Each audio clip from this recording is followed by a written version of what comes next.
Hey. Hello, konnichiwa, hola, hola everyone. Hi Con, welcome. Welcome everyone to the stream. My name is Leo, and I'm your resident vampire, singer, and professional simp. And I'm scared. I'm already terrified. Hi. Yeah, today we're playing, as the title says, 3 short, emphasis on short, scary games, or at least they're supposed to be scary, question mark. And yes, they're all visual novels. Okay, so I actually this idea came up from me finding a bunch of short games on itch.io and then thinking I can't just play one per stream if they're like this short, so why not compile a bunch of them? And here we are. Spooky time, yeah. I've been listening to like this background like noise sound music for like 10 minutes now, and I'm unnerved. I'm unnerved by it. So yeah. So this one, the first one that we're gonna be playing is Night Shift. This one is supposed to take about 10 to 20 minutes, and as far as I know has like 2 different endings, something like that. And yeah. Also disclaimer, or like warning more than disclaimer. There's a small warning for sconophobia in the official page for the game. Sconophobia is the fear of being stared at, or more like the extreme fear of being stared at. So if you're not comfortable with that, please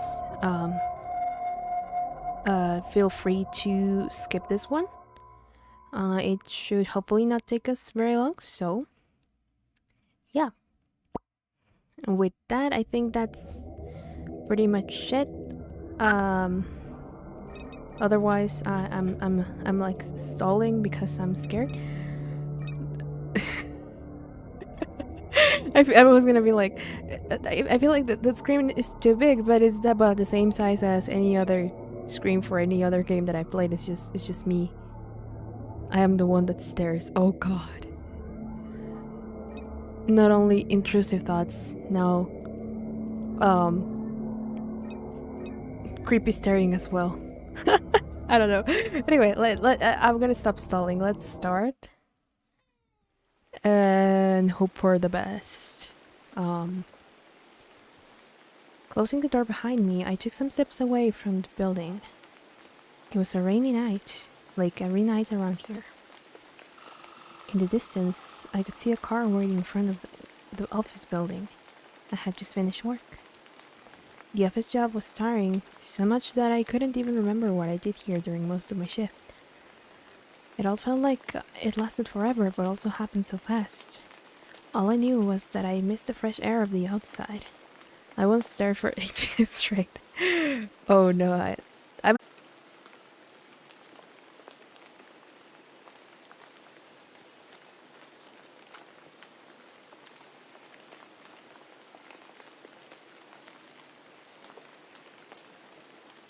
I think we're back.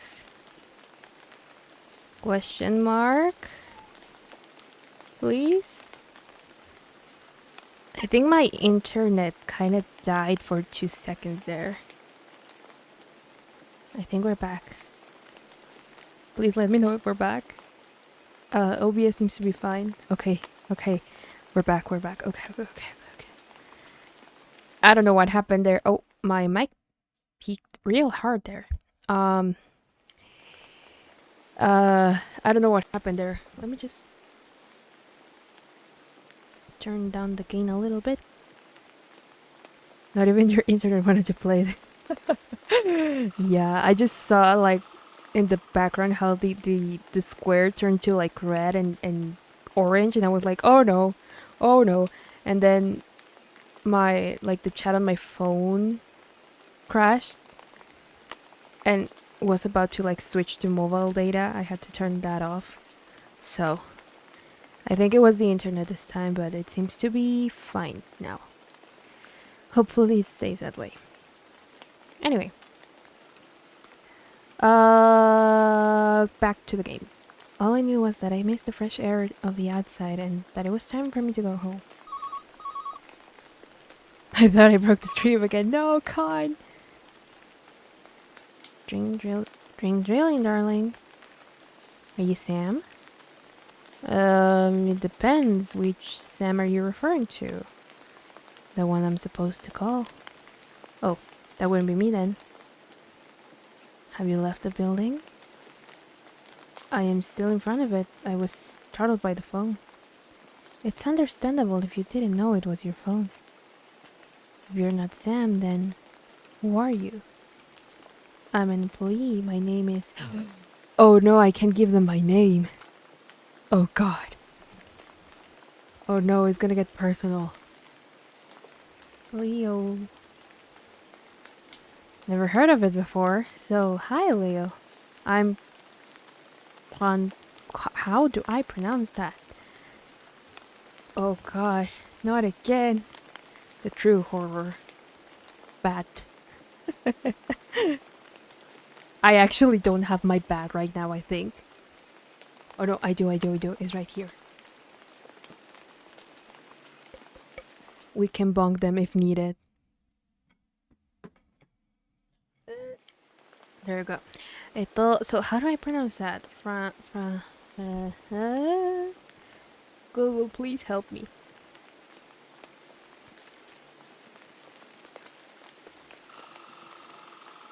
Francois. Let's just say Francois. Like that. Francois.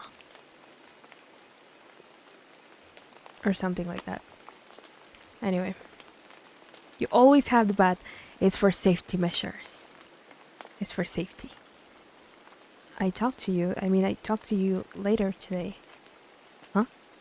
And since it's still not later, I'll need to keep you on the phone and you need to follow my instructions.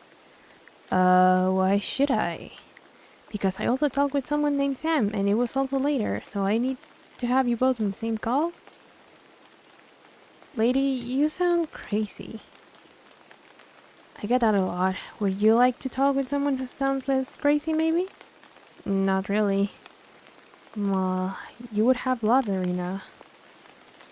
Anywho, you've been on that porch for a while now. Did you remember what you were up to? I was going home. You can't remember, can't you? It's okay. I get that a lot too. I'm a paranormal investigator, and you, my friend, if I can call you a friend, of course, are stuck. Looking at the open parking lot opening toward the other buildings, you chuckle. I don't really feel stuck right now, lady. But you are. Okay, so first off, are you holding your phone? Like, is it your phone? That was a strange question. I don't know. Am I? Can I save? Oh, yes, I can save. Okay. Let's say no. It was not my phone. Why did I have it in my pocket? You're taking time to respond, so I have my assumption of whose phone this is. No, I stole my phone. Next question. Do you have an axe? Not that I'm aware of. That's good. You're not supposed to have an axe. Can I ask you a question, lady? Yes, darling. You said you were a paranormal inspector, right? I never said that. But you... Kidding. Yep, I am a current... Oh? Oh, that switched fast and I didn't click. Con, yes, I indeed do have an axe right now. Yep, I am, and currently on a case. Yours. Huh. I mean, it would have been yours if you were Sam. Which, I don't know if you are, so I guess it's also your case now. I am very confused. I would be weirded out if you weren't. Okay, do you want some explanation? Yes, please. What time is it? You said you were giving me explanations. What time is it? 1 a.m. right now. Nice. Well, you see, I had you on the phone at midnight. You said you found my number inside the building. I never said that. You were the first one to call me. So I figured out simply that you are in one of those buildings. What do you mean by one of those buildings? Big offices, you can't even remember what they are doing here. Large, weird, but simply stuck on repeat. I know you, young folks, are now familiar with buildings like that. I watched the young ones' videos with the yellow paper. Oh no! Sorry. My throat started to itch a little bit there. Not the back rooms. Am I having a stroke? It kind of feels like it, doesn't it? I'm like, I never said that. What are you talking about, lady? Get the yellow paper very accurate, I must say. You call them liminal spaces. Oh no, liminal spaces. I hate liminal spaces. Not sure if I'm following everything, lady. You're saying a lot of weird things. I know. Wait, hang on there. I heard her drop the phone on the other side of the line, and also some commotion in a language that seemed to be either French or Spanish. Hi? A different feminine voice emerged to the phone. No, I'm not having a stroke. I am in liminal space. Oh no. Koa. Hello? Hi, I'm Marina. What's your name? My name is Leo. Okay, Leo. I wasn't making any noise, but I was alongside Francois since the start of the call. That's strange. I am taking notes to be able to follow and navigate more easily inside your loops. So, can you tell me what is happening? Sort of. I'll only give you the information that you gave me a few hours ago, okay? Your loop starts the moment you set foot inside the building. That information is really important. We call you, you go back inside and search for Sam, and on your way to find them, our call gets interrupted. You didn't mention why. Almost 1 hour later, you call us back to the company of Sam. You guys are on the second floor where Francois's phone number is written. You then give the phone to Sam, and right after, it sounded like someone started to attack you, so keep your guard up. Oh, no. I also noted that you mentioned seeing someone stealing a car in front of the building. This is all I have for your plan. What plan? The line went silent. Then Francois butted back in. So, dear friend, we are trying to find out what the breach is in order to get you out of the loop. The phone rings every time you step out, which means the breach is inside the building. What does it look like? No one knows. You can recognize a breach. No one knows. You can recognize a breach only when the loop is broken. So you have 3 important instructions. Find Sam, don't step outside, and find that breach. I insist on that one. Do not step outside. When you find that breach, walk or drive straight out of this place and search for my name on Google. I'm Francois LeonhardtMills. I don't know how to pronounce that. Okay, I'll note it. Good. Now step inside, please. Doing as I was ordered, I walked back inside the main office. Oh God, I'm not... Oh, the music. Oh, the music. I'm not looking forward to this.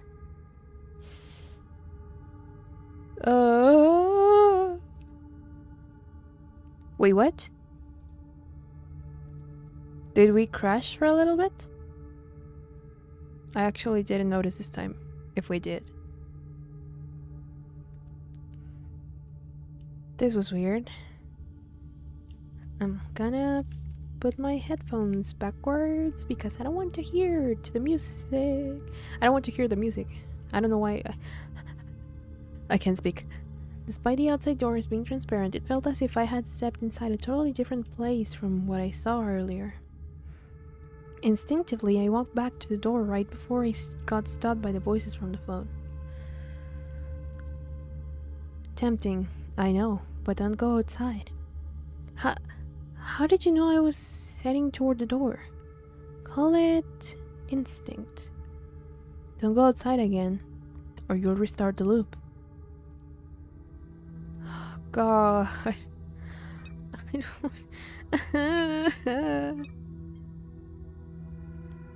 Oh, your Wi-Fi.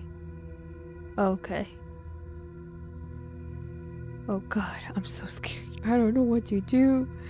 I don't know what to do. Should I listen to Francois? Maybe.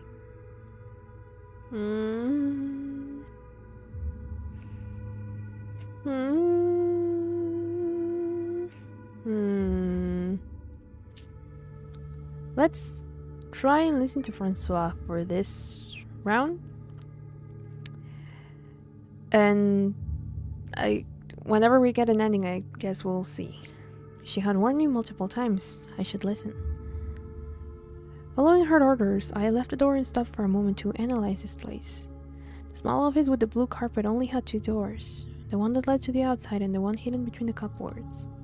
Strangely enough, it had an exit sign. Does the exit door count as me stepping outside? No, darling. The outside door is the one that you take to go outside. If it does not lead you outside, it is not an outside door. You understand? The way you explain things feels like I'm being treated like a toddler. Believe me, if you are under 30, you are a toddler in my eyes. Okay. Looking around in the silent office, I stopped at one of the desks. On top of a sticky note was scribbled some numbers and an annotation. Leo was here. I would just jump out a window, not through the door. I'm sure I was not. Why did you stop there? Found something? Did this woman have the hearing of an owl? A note saying I was here before. Anything to know how many times you looped? I can't really read the numbers, but something like an 8? 8? Oh goodness, our night is gonna be long. Please proceed. If you noted something here, that means you have already explored it. Finding Sam is a top priority right now. They are human, just like you. Something about her specificity fell off. What else could they possibly be? I don't know. Maybe you know? I don't? Okay. Did I forget to mention that this kind of place tends to create illusions? Yeah, I kind of understood that. Well, this works on the perception of other people too. Maybe Sam won't look like Sam. So make sure it's Sam and that they are indeed human. Who goes by the name Sam? Okay.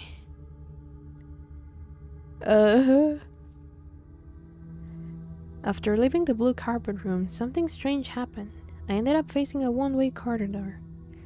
The end of the carpet was touching a white wall, while the opposite end led to two different paths. I think I'm about to get lost.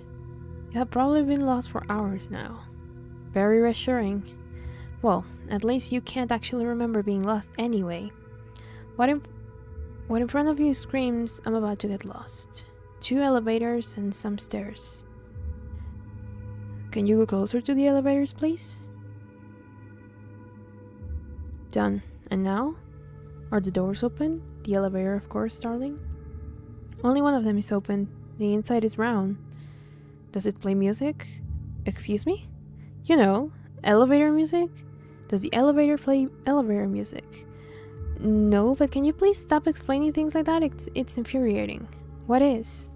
How you describe things? I'm not dumb. Okay, darling. That too, please. What? The darling? Yes. I'm sorry to say I can't, dear. See, this is a code. What code? A secret one. If I tell you, it's not a secret anymore. Prediction. She's a demon or ghost keeping you here. That's why she tells you not to go through the exit. Could be. I mean, the description does say that the people guiding you are unreliable. So you don't really know if you can trust them. But who knows? Bum bum.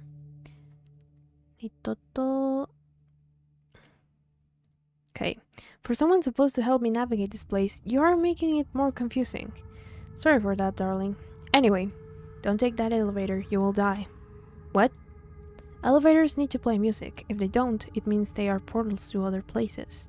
Usually, if you wander somewhere I can't call, you may die. Okay, so I may not, but I will if I get in. Don't get in. I won't. Thank you. Please proceed by the stairs. Some exercise is always good. Okay, I don't have the option. Good to know. Or I just have trust issues. That could also be con. Given your reactions during the Amnesia playthroughs, maybe. By taking the stairs, I got to see more closely what was hanging on the walls. The 2 pictures seemed fake, very out of place in a strange way. Maybe it was something about the colors. As I took a step up, my foot slipped and I fell face first onto the floor. Oh. And now what? What? Ouch, my nose! My head was fuzzy. I stood up on top of the stairs. How could I possibly have arrived here if I fell down the stairs? I looked down to see the bottom of the stairs where I was standing not long ago. With horror, I saw the flip phone on the steps I had supposedly fallen on, broken in pieces. I had just looked. Oh no!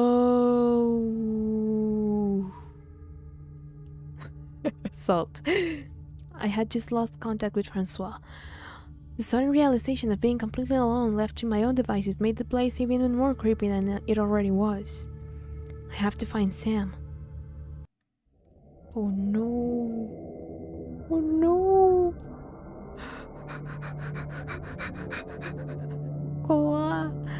All the places here felt so similar. I wasn't even sure if I was making progress or not. Looking around all the desks, I spotted a blank sticky note and decided to write on it. Leo was here. Wait, maybe I should have been more precise. Leo was here on the office B. Just in case. The carpet gave me an uncomfortable sensation of deja vu. I could swear I already took that path, but it was actually impossible. I've been taking stairs this whole time. I like being alone anyway, so I wouldn't like to be alone in a place like this, honestly. I couldn't even count how long I've been trapped here. What was I even doing? It wasn't my fault if someone got stuck here. I should have just walked out of the building. What was that? I heard someone running on the stairs. Oh no. Oh no. Oh no. Oh no. I'm scared. Chat. What the What was this corridor? I was not here before. I tried to open the door, but it refused to move. Looking through the window, I was shocked to perceive daylight. How much time has passed here? From the window, I was able to see the parking lot, and despite being on the 5th floor, the view outside was as if I had never left the 1st floor. I mean, that's basically where I'm in right now.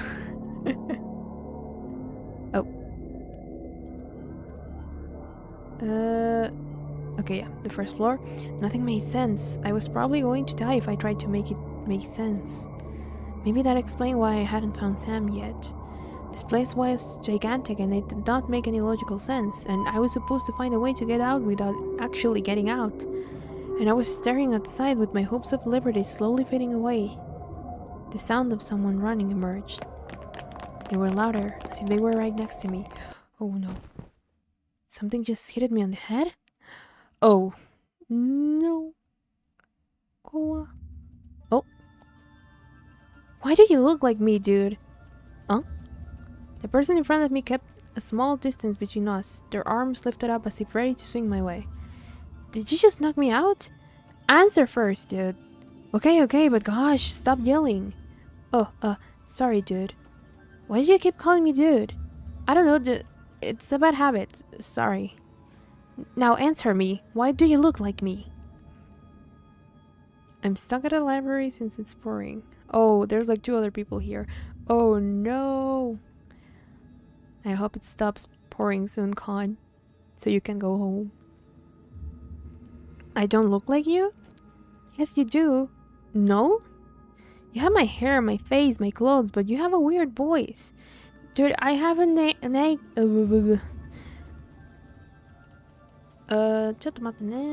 give me a second, guys.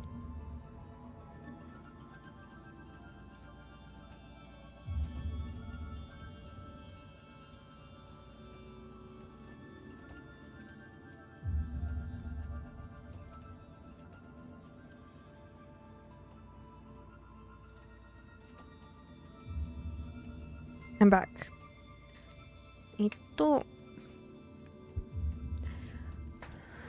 Dude, I have an axe with me right now, so tell me the truth or I'm going to kill you right here and now. Whoa, easy there. I am telling you the truth. I repeat, I have an axe. And I'm telling the truth. I'm wearing my clothes. I have my face and my hair. You're imagining things. The stranger looked at me with confusion and a realization hit me. With confusion and a realization hit me. Oh. Return. Are you Sam? What? No? What's with the delay? Did you forget your name? Maybe? Why would you need to think about that? It's kind of easy to remember your name. Oh, shut up. I got confused for a moment. I mean, have you seen this place? Yep, been here for a few hours. I've been here for days, dude. I'm starting to lose it. Seems so. I'm not crazy. Sure. Calm your temper. I have an axe. I'm supposed to be threatening. You are. Sort of. Really? Thanks. Can I please know what your name is? Oh yeah, my name is Sammy, but I usually go by Sam. So you are Sam. Yeah. I was searching for you. How did you know I was here? A lady on the phone called me and told me to find you. You got some reception here? Sam started patting their jeans pocket and took out a small phone. Whoa. Wait a minute. Where did you get that? Huh? That's mine. That's the phone I had when I left the building. The lady called me from it. Impossible. I've had this phone since my last birthday. Maybe it was the same model? Maybe. But you still didn't explain why you are like me. Are you a copycat? I swear that I don't. Wait, I know. The lady said something about it. About this place making illusions and you not looking human. That probably applies to me too. I'm not following. You see me as you, right? Yeah, and that's creepy as heck. Understandable, but only you see me that way. Okay? Still not comfortable with this, but okay. Okay, now that I have found Sam and the phone to contact Francois again, the situation felt less hopeless. Can I use your phone, please? If you can't do anything with it, sure. I took the phone as they hung around looking out the window. I was just observing. But something hit me. I didn't know what Francois' phone number was. She only told me to search her name on Google. Maybe if I checked the phone log. Clem, Mom, and Boss. Nope, nothing here. She did mention that I called her by myself, and at some point I did manage to finally find her number. But where? You good? Startled, I looked up and was greeted with Sam's face glued over my shoulder. Snipping around? I don't have the most thrilling life. No, I was just searching for the phone number I was supposed to call. In my phone? Yeah, it's complicated. I still think I'm having a stroke. I have been wandering in this place for days and none of them always lead me to the same path if you take them twice. Everything feels complicated. How long have you been stuck here? I think days. My car is still outside. They pointed to the window. Following the movement, something caught my attention. Someone is still in your car. What? They rushed to the window, their forehead glued to the glass. You dirty shit! Don't you dare! No! Dang it! My mom gave me that car. All my stuff is inside. My Switch is in it. Not the Switch! You! How did you get here? I took the stairs. We're taking the stairs. You said none of the corridors lead to the same path? Don't care. I just want to get out, please. Something in their voice broke, as if the last hope remaining in her heart shattered. It was ugly to watch. Okay, let's take the stairs then. In silence, we both walked towards the end of the corridor. Break through the window with the axe! But she would break her bones. We're like on the 5th floor, right? So I don't think that would be like the most... How do you say? Like, the best option, I guess. This feels weird.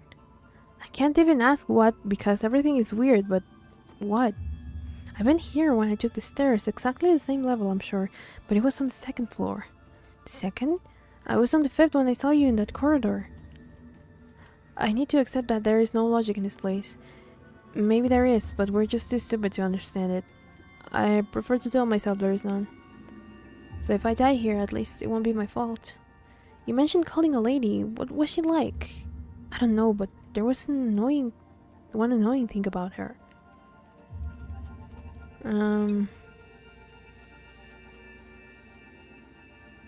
I'd rather break a bond than being held. She kept calling me darling. She kept treating me like a toddler. She kept calling me darling. Just like you keep calling me bro. She calls me dude, but I mean, they called me dude, but whatever. She called me darling almost every 2 sentences. Darling in a derogatory way? No, like she meant it. Maybe she did. I miss the way she used to call me. Did she give you any other information? Don't take elevators if they don't make music. Don't keep an axe, you're not supposed to have an axe. She also said that we would see someone steal the car and... The 2nd floor! What? She said we found her number on the 2nd floor. Hang on, didn't you say this place was on the 2nd floor when you arrived? Yes. Oh my gosh, maybe that is the right path. Let's retrace our steps. Running through the corridor, Sam left her axe on the floor. Something told me inside that I should have left it here and not picked it up. Whatever, I need to catch Sam or they're going to leave me alone here. Following them, it took a few minutes before the hallway led us to a strange room. A camera room? I've been through worse. This place was bigger than I had ever imagined. No wonder we keep getting lost. Look at all these monitors. Something doesn't feel right. Nothing does. No, but this room is even more uncanny. Have you seen any cameras here? It looks like there is one in each office, but I didn't see any. Not that they mentioned it. They were right. I checked in multiple offices and never saw any cameras. Maybe they were hidden? Come on, you're buying this? Look at the angles. They are in plain sight. Let's focus on finding the number, okay? Maybe this room can help us. We just need to find the note with the numbers written on it in one of the... Here! Faster than light, they bent over the desk to grab a sticky note and handed it to me. Francois, the Paranormal Club main investigator, contact me on 0650. Is that the right number? I don't know, but it's the right name. Let's give it a try.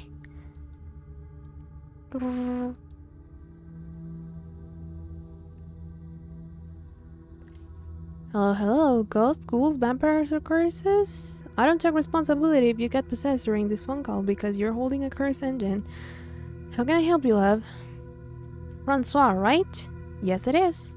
It's hard to explain, but you called me some time ago because I was stuck in a loop. I'm with them right now. We're on the second floor, and everything you said happened. There's only 15 cameras. That's not big. 1, 2, 3... 4, 5, 6, 7, 8, 9, 10, 11. I mean, from places, I guess, because these are different angles from the same room, I'm guessing. 6, 9, 12. Yeah. Interesting. Oh, time loop. Are you in an office? Yes. And you already called me. Yes. I mean, you're the one who called me, and I followed your instructions. We saw the car getting stolen. I found Sam. We're on the second floor. Sam. Sammy Lewis? Yes. Oh, I know her. Hi, darling. Do you want me to pass them on to you? Yes, please, darling. Doing as I requested, I gave the phone to its owner. Sam seemed confused at first, but I noticed something in their eyes shifting. They lifted their gaze towards me with a confusing look of fear and stress. I tried to ask what was wrong, but they immediately turned around to have more privacy on the phone. What was happening? Ew, can you hold the phone for a second? Francois said you have to look at the cameras. What? Why? I don't know, but she said you had to. Okay, am I supposed to see something? Just keep looking. Oh god. I don't have a good feeling about this. Doing as I was told, I took the phone and looked at the monitors. Hi, Leo, are you still with me? Hi once again, Francois. What a night, huh? Yeah. What am I supposed to look for? Nothing really. You just need to keep paying attention to the monitors because you missed the cues. The cues? Yeah, sad for you, isn't it? Why are you Oh. The last thing I remember was something hitting my head. Am I dead? I think I am. Irritated by the lights on the ceiling, I opened my eyes. I must have fallen asleep during my night shift. Their couches were way too comfortable. Looking around the place, it felt deserted. I assumed I had to get home. Oh no, the loop started again. Oh no! Closing the door behind me, I took a few steps away from the building. It was a rainy night, like everything around here. In the distance, I could see a car waiting in front of the office building. I had just finished work. The office job was tiring, but so much so that I can't even remember what I did here most of my shift. It all felt like it lasted forever, but also happened so fast. All I knew was that I missed the fresh air outside and that it was time for me to go home. A phone call? Hello? Dream drilling, darling. Hi, are you Sam? No, I'm Leo. The loop. We got one ending. Oh my goodness. Okay, that was less terrifying than I thought, actually. Maybe helped by the fact that I took my headset off because I didn't want to listen to the creepy music, but... Interesting. I don't know if... Like, there's only 2 endings, and we got 1. So we're only missing another one. I don't know if I would have to like choose just the different answers. Let's start again and skip the dialogue we've already seen. I want to save here because I want to see what happens if I say my name is Sam.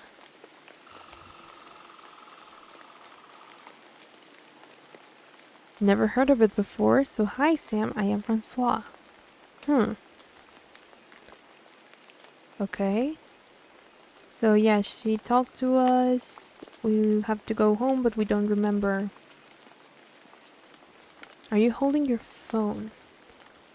Yes. It was my phone. My mom bought it last year for my birthday.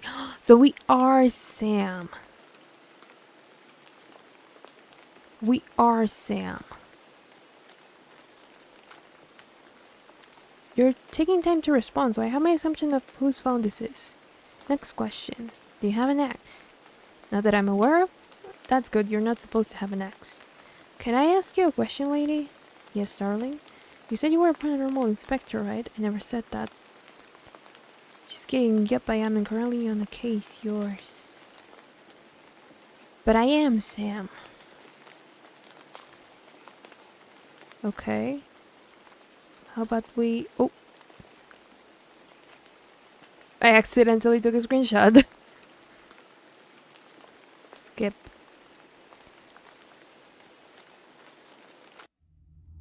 Okay. ちょっと待ってね。History. I want to see when, because we never see the other person, Irina. We never hear from her again after the call gets like cut, and then we switch back to Francois. So, oh, or Spanish. I know, wait, hang on there. Heard to drop the phone, a different phone than boys. My name is Sam. Okay, Sam, I wasn't making any noise, but I was alongside Francois since the start of the call. That's strange. I'm taking notes to be able to follow. Okay, and then she explains to us exactly, like, the clues and all of that. And so Francois talks to us again, but they don't say anything about you being named Sam.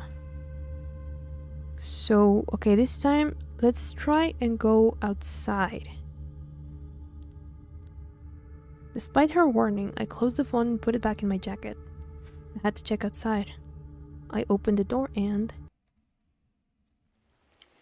Closing the door behind me, I took some steps away from the building. It was a rainy night, like every night around here. In the distance, I could see a car waiting in front of the office building. I had just finished work. The office just... Oh, the loop started again. Phone call? I'm supposed to call. Okay, that would be me then. That wouldn't be me then. Who are you? It just starts again. Huh. Interesting. Francois. Okay. Okay, let's just skip then. So you really can't leave the building, otherwise it restarts. Am I holding my phone? Yes. It was my phone. No, I took a screenshot accidentally again. Oh god. Wait a second. Give me a second, guys. I need to close the door again.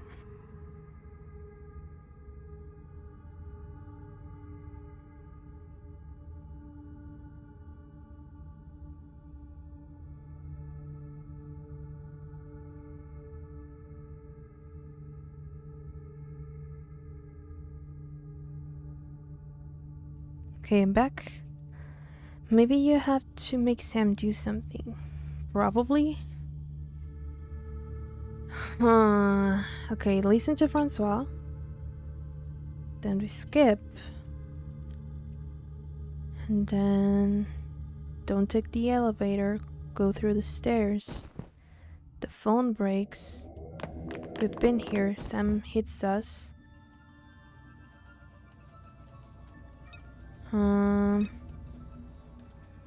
Okay. Are you Sam? Or no, actually, you know what? Let's just load the same. Was it this one? It was this one. Yeah. Are you Sam? Yeah, wait, no, I'm not. Who's Sam? Me. Then why did you ask? So we are Sam. But she's not. I got confused for a moment. Please understand that you're threatening me to death and it obviously makes me anxious. Not death, just an axe in your face. You said killing. Dude, look at me. Do I look like I could kill someone? Yeah. Really? Thanks. Can I please know what your name is? Oh yeah, my name is Sammy, but I usually go by Sam. So you are Sam? Yeah. I was searching for you. How did you know I was here? So she's Sam, but she isn't? Wait a minute. Okay, I think it's the same dialogue from here. It's complicated. Oh.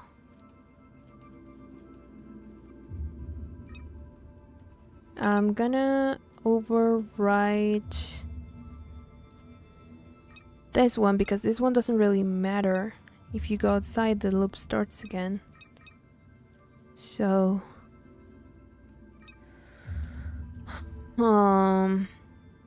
she kept treating me like a toddler.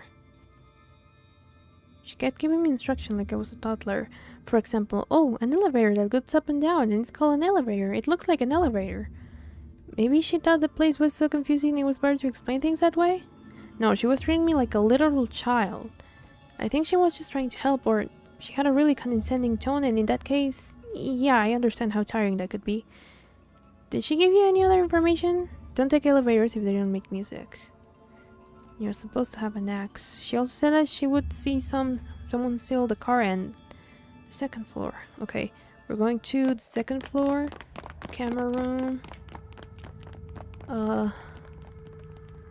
We saw the car getting stolen. Sam Lewis? Yeah. Hi, darling. Do you want me to pass them on you? Yes, please, darling. Then she gets confused. What is happening? You have to look at the cameras. But she said you had to. Just keep looking. Are you with me? Yeah. Yeah. What am I supposed to look for? You just need to keep paying attention to the monitors because you missed the cues. What cues? Where are you talking? And then I get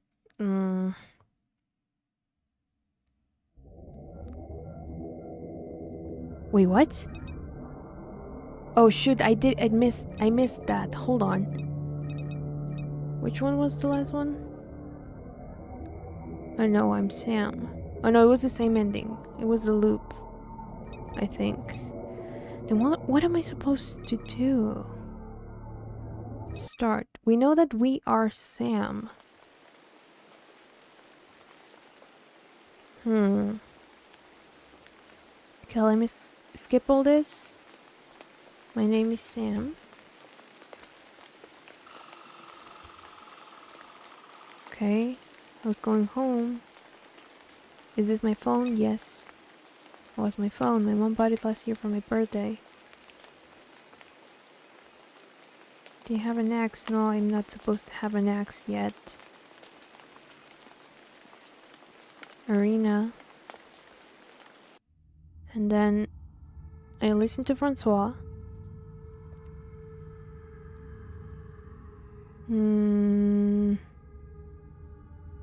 We fall down the stairs and end up in the 5th floor.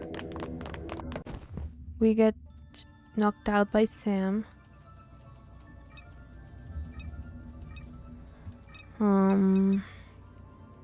Yes.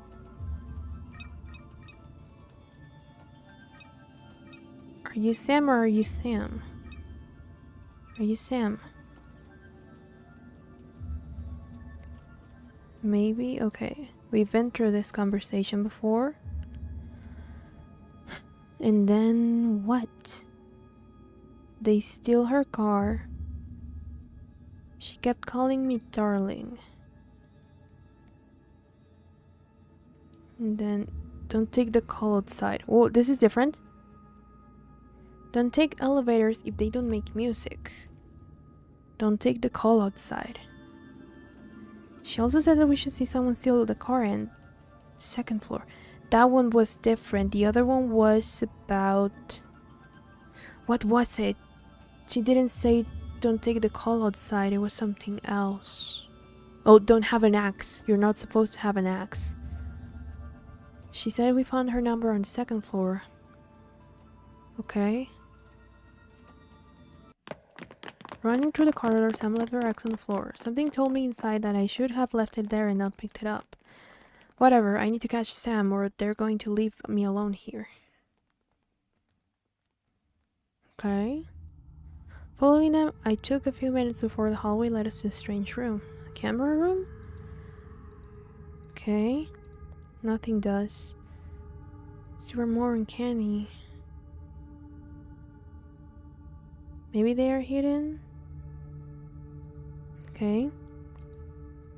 The number. We call Francois.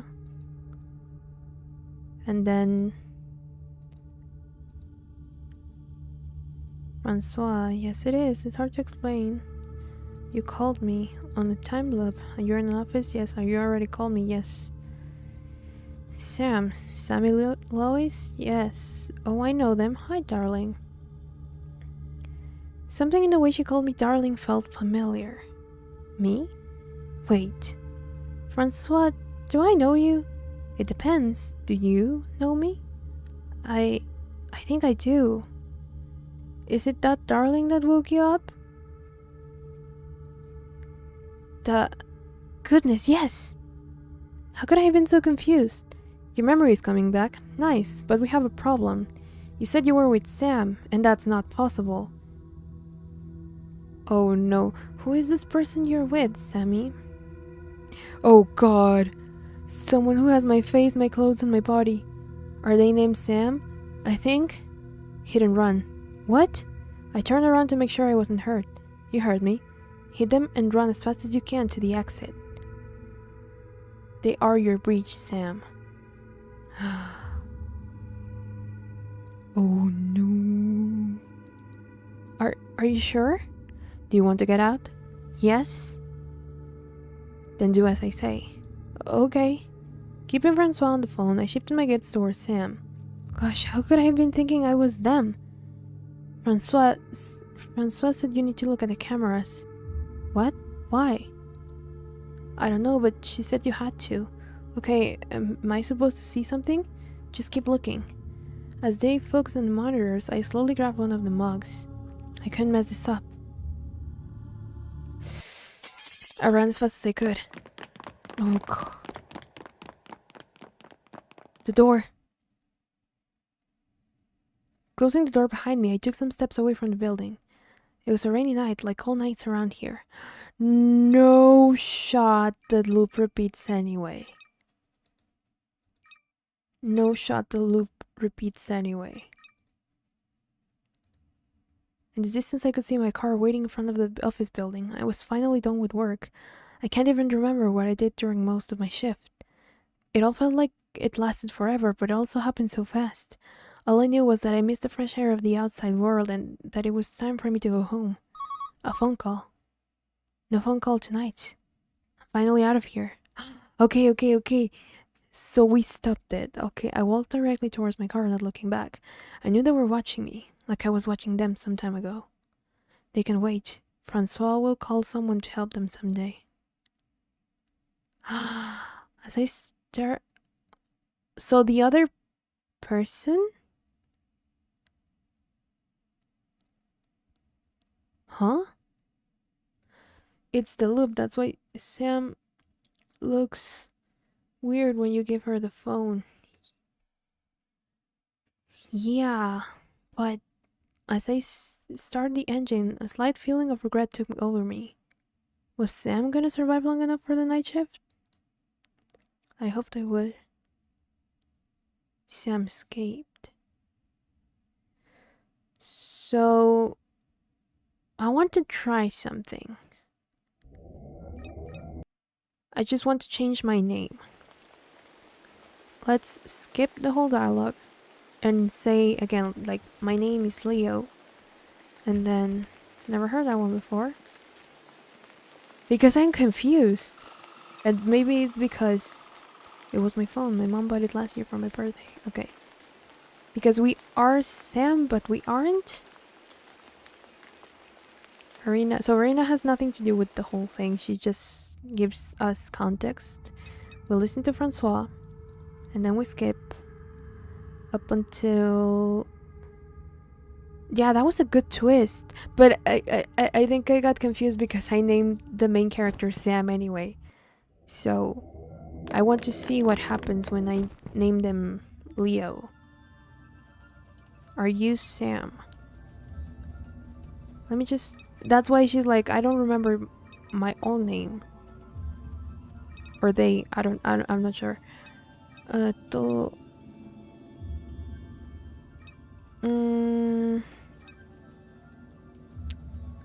don't think... I'm gonna overwrite this one. Yes. Return. Are you Sam? And then we skip. And then we go to the second floor. She kept calling me darling. No, like she meant it. I miss the way she used to call me. Don't take the call outside. Okay, yeah, so we're on the right track. And then we go to the office. And we call Francois. But how do we know Francois?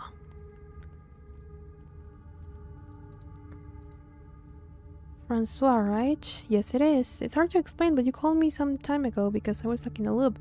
I'm with them right now. We're on the second floor and everything you said happened. Oh, time loop. Are you in an office? Yes. And you already called me. Yes, I mean, you're the one who called me and I followed your instructions. We saw the car getting stolen. I found Sam. We are on the second floor. Sam. Sammy Lois? Yes. Oh, I know them. Hi, darling. Something in the way she called me darling felt familiar. Me? Wait. Francois, do I know you? It depends. Do you know me? I think I do. Is it that darling that woke you up? The goodness, yes. I could have been so confused. And that's not possible. Who is this person you're with, Sammy? Someone who has my face, my clothes, and my body. Oh, so we are the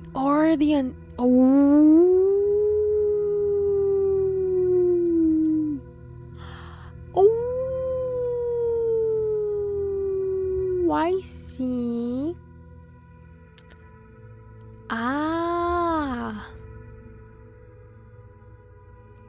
I still kind of don't get the first ending, but I think hit and run. What?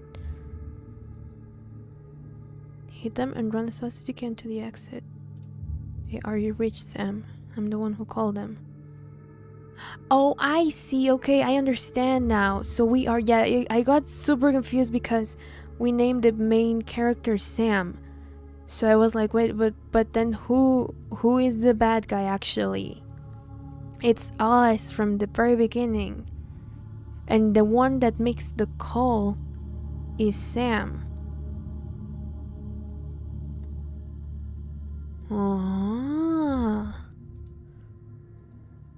Yes, then do as I say. Okay.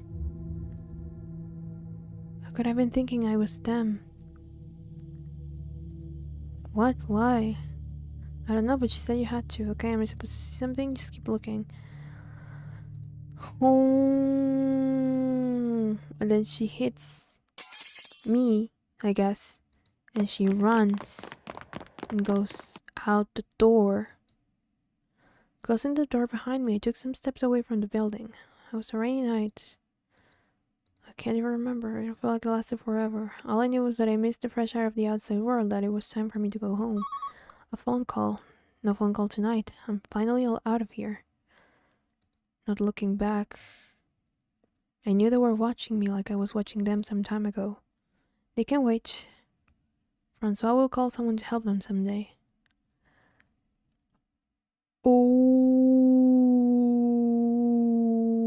was Leo gonna survive long enough for the night shift? I hope they would. Oh, so,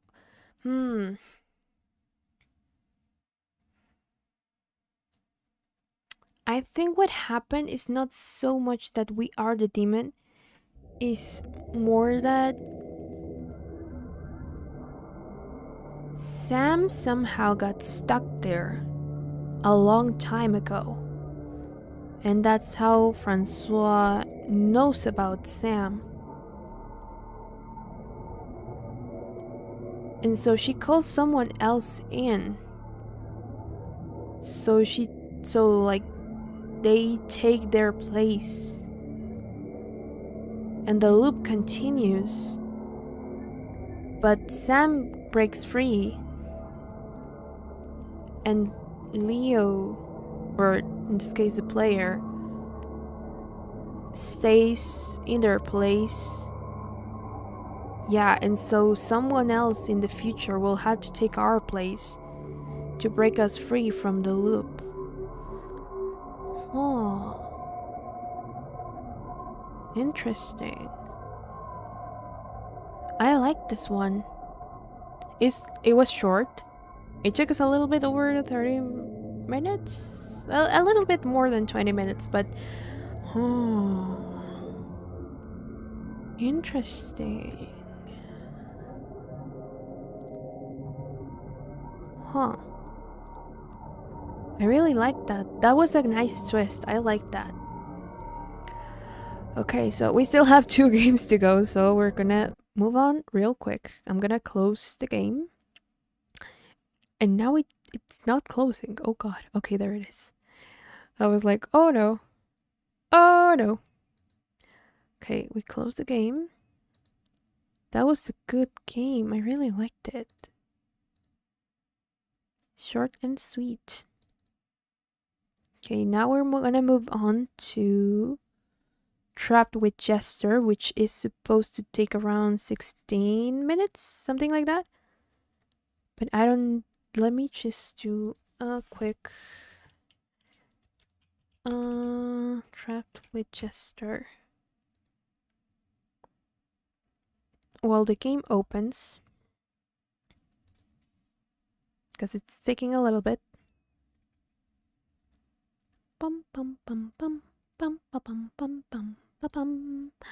I really liked that. It was very like unnerving because of the whole like liminal space atmosphere and all that. But it was it was a really good twist. I like that. Okay, let me now just oh, there it is.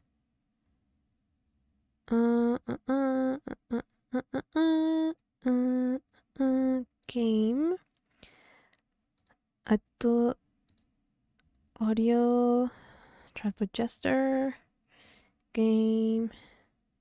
I want to modify the size of the screen. There we go. I don't know if that modified it. I don't think it did. There we go. It was weird. Yeah, but a good weird. I don't know. I really enjoyed it. I don't know, like the how does it work exactly, like the loop and all that. I didn't quite get it, but I really enjoyed the story. I can't really like explain why. It was just like good. My soul feels it. I enjoyed it in my soul. Let me just check something real quick. I think this one also has multiple endings. So this is just my sleep paralysis simulator. Maybe. It has 4 main endings. Okay, it has a total of 6 endings.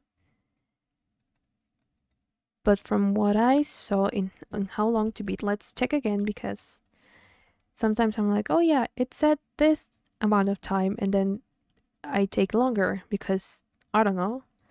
Okay, trapped. And this one doesn't have any audio, by the way, like so far, so. Winchester. Lies of P. I would love to play Lies of P, but I don't have the console for it. Okay, yeah, so it takes about 16 minutes. Yeah, 6 endings, but apparently even then it takes 16 minutes. Yep.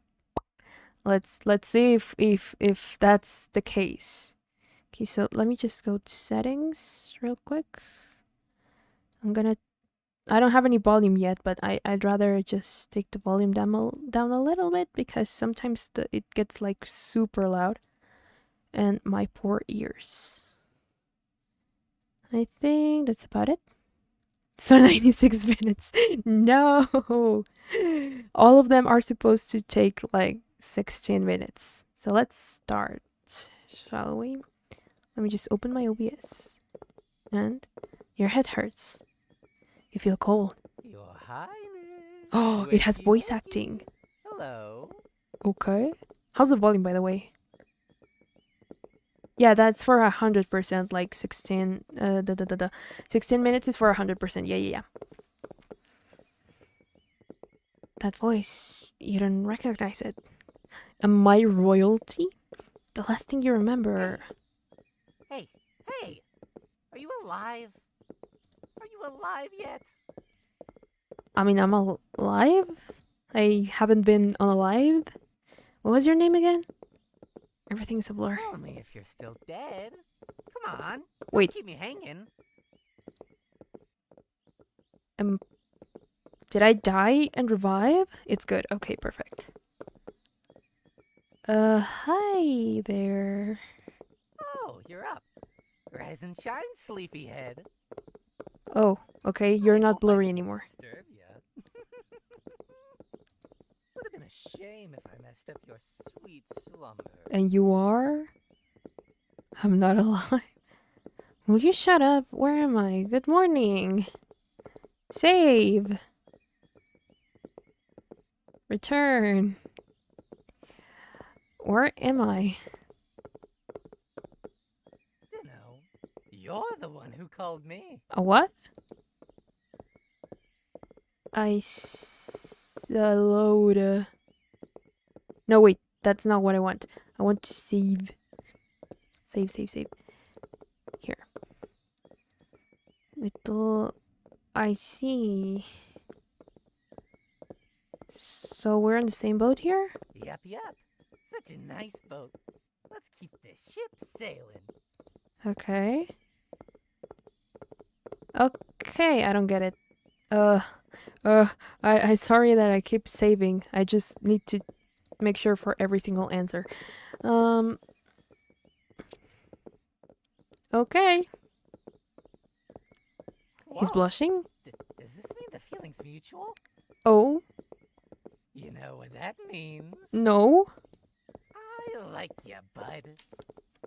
Sure. Can I take you home? No. But we don't even know each other. I mean, if I sleep paralysis even... I mean, if I supposedly called him here, I'm assuming we know each other. Okay, sure. Let's go along with it for now. Oh god. A human pet. How delightful. Oh. Never mind our contract then. Oh no. Is he a demon? Shall we? Oh god. Oh no. Oh no. What did I get myself into? You realize that you have nowhere else to go. Thus, you take his hand. I mean, we're in a closed space, so really, where would we go? You have no idea where this inhuman being will take you. But certainly, anywhere is better than here, right? An obedient pet. Huh. Interesting. Okay. That was quick. I can see why it takes you like, oh, obtain ending tree and obedient pet. Huh. This one is actually available on both Steam and itch.io. This one I got it from Steam and the rest I got from itch.io. As a demon, I take offense being compared to that. Oh boy. Okay, let's load first. I want to see what happens if I go like silent. Oh, it's the same thing. Take his hand. Skip. Okay, yeah, it's the same ending. Okay, it doesn't matter. Perfect. Good to know. What if I go... Oh, wait. No. I want to load. This is... Okay, sure, but we don't even know each other. I don't get it. Okay, I loaded this, didn't I?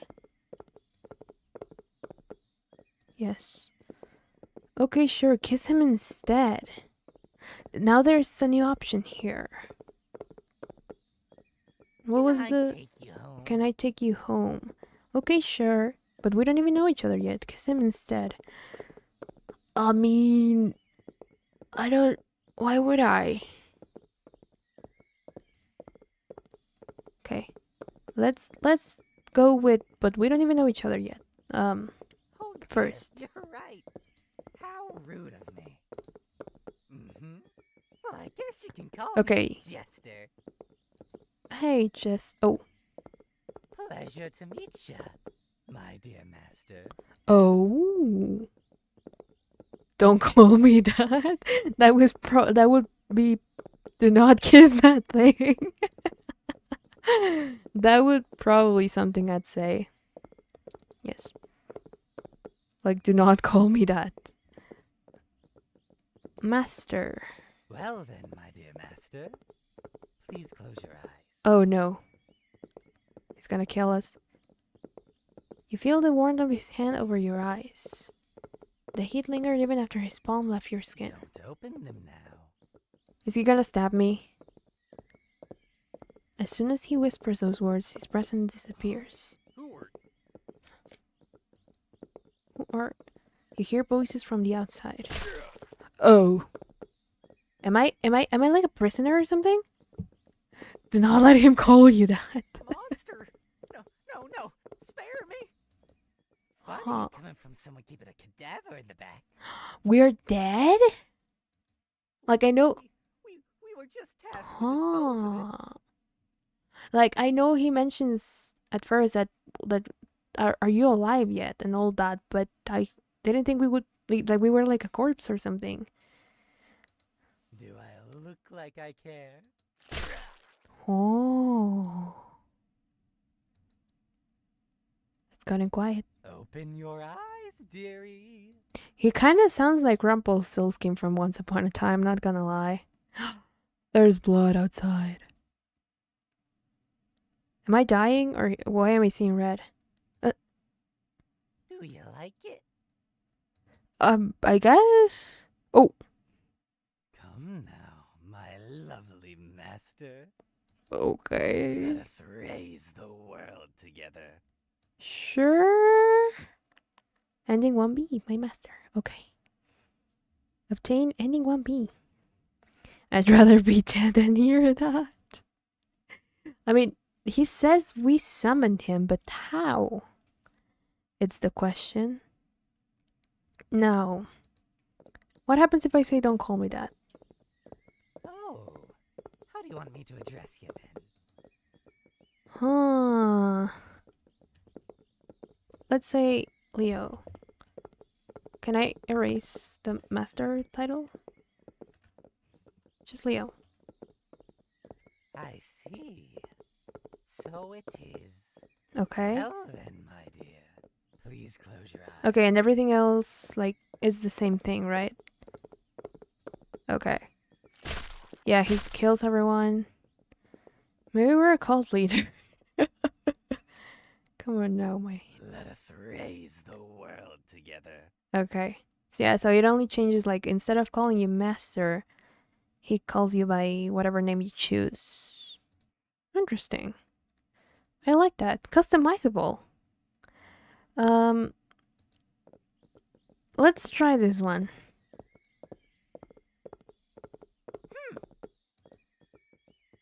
My, how bold. Oh. That's it. I'm forging a contract with Okay, you. I guess that's way more effective. Contract? I ain't interested in your heart, but... Huh? I wanna ravish your soul. Oh no. that escalated real quick. Betrayal and nightmares at your service. Jester. Oh. This one shall grant your deepest desire. Master. Oh god, I don't like the way he's calling me that. Oh. And his words, you felt a sharp sting in your head. Am I dying again? Oh, we're remembering. Betrayed by your closest aid. Oh, so that's why he gets like... Oh, summoned. You have died. A strong desire bubbled up from within you. Revenge! Yeah, he is a demon. I'm so sorry, Khan. I know he doesn't represent all demons, but he is one. Now then, my dearest master. Okay. Master, don't call me that. I'm assuming it's kind of like the same. Yes, overwrite this one. Master. Well then, my dear master. Okay, yeah, I think it's the same from here. And then he kills everyone. May these... Oh, wait. I think we skipped a couple of steps, brother. Let us raise the world together. May this be your marriage vow. Oh, God. Until death do us part. Aren't I kind of dead already? Until death do us part, our vow, ending one. Ooh. Marriage? Marriage is the name of the achievement. I love that name. I was like, marriage? Marriage. Sure. I okay. Okay. I guess. I mean, should I even load it? It would just change to my name, I guess. Right? Like if I'm... Don't call me that. Oh, How do you want me to address you then? Yeah. Let's go Master Leo. See what happens. I see. So it is. Okay, yeah, and it's the same thing. And then at the end it's like, this is our bow. Do you like it? Do you like it? Come now. Let us. May this be your Yeah, marriage vow. we're married now, I guess. Until Great. Okay, load. I just wanted to see if it changed anything. No, he does represent us. I'm the different one.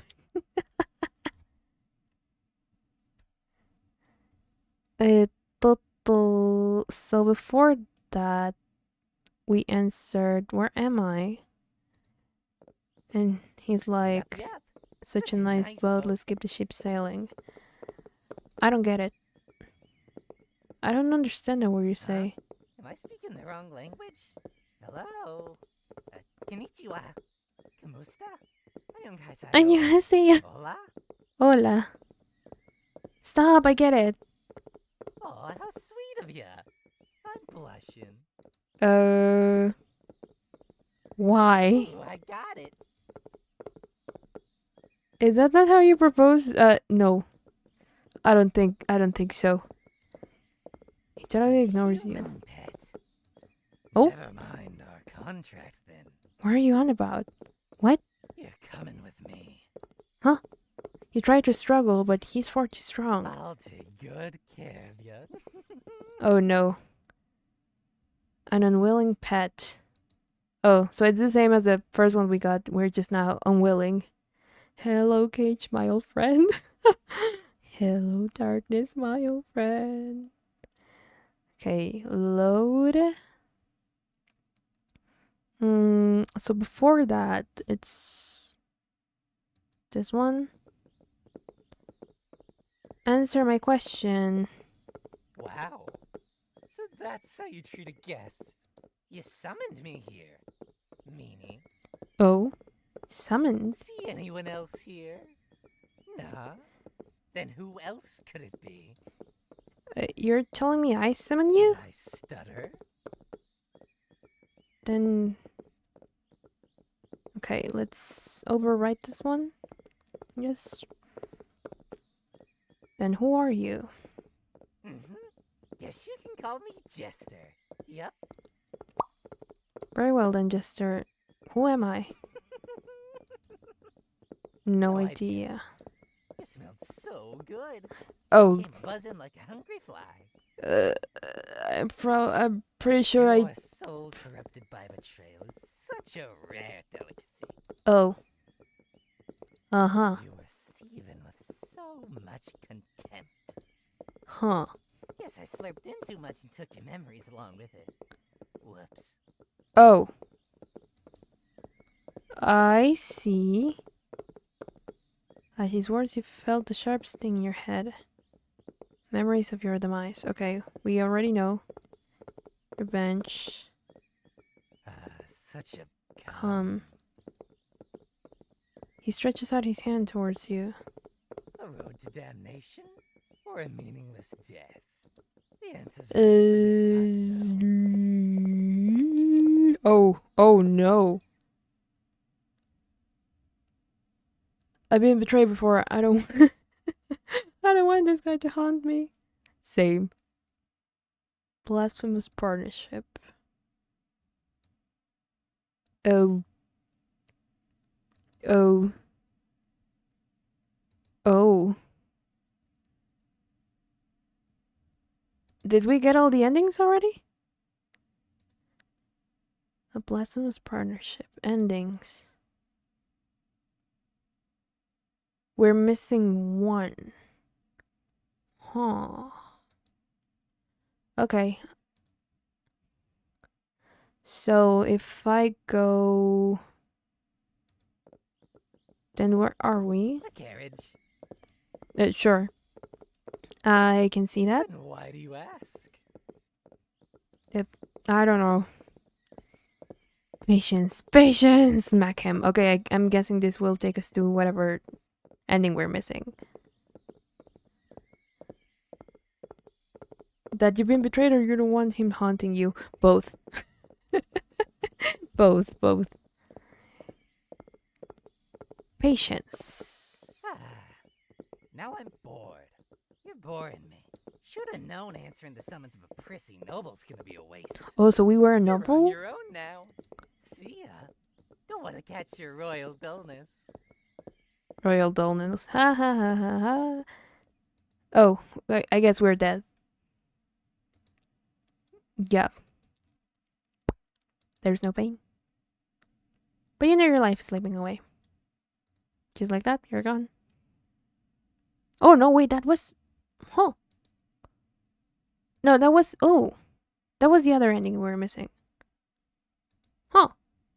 So we got them all. Interesting. Okay, I can see why that only took 16 minutes, huh? How did you get stabbed in the back?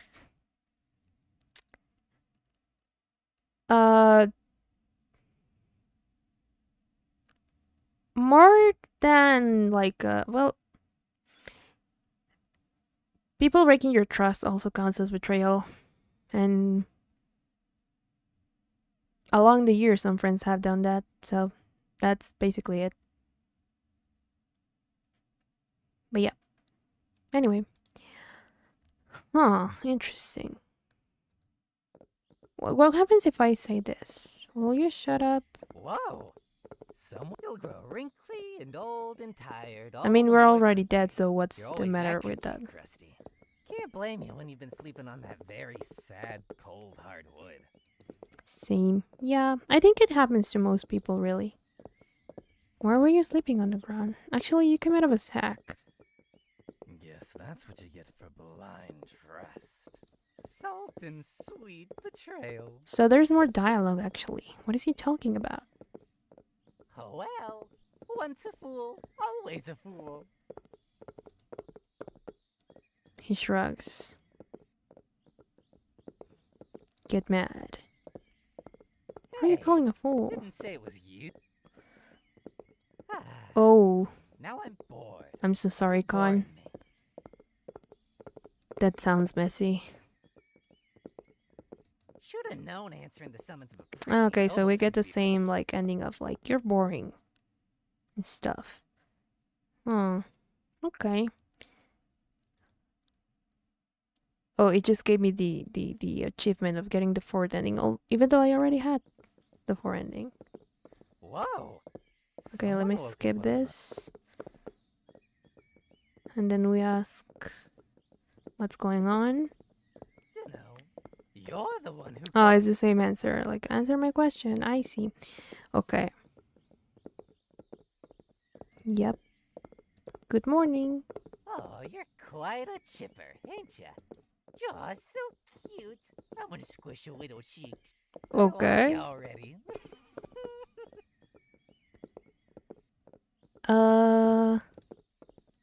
I just want to see like the different answers. Yes. I like you too. And he gosh, blushes. You're so cute. Can I take you home? Okay, and then that ending repeats. Yes. More importantly, where are we? You know, you're the one who called Okay, me. same thing. And then what was this one? Kissing? No, that's already. We already got all of those.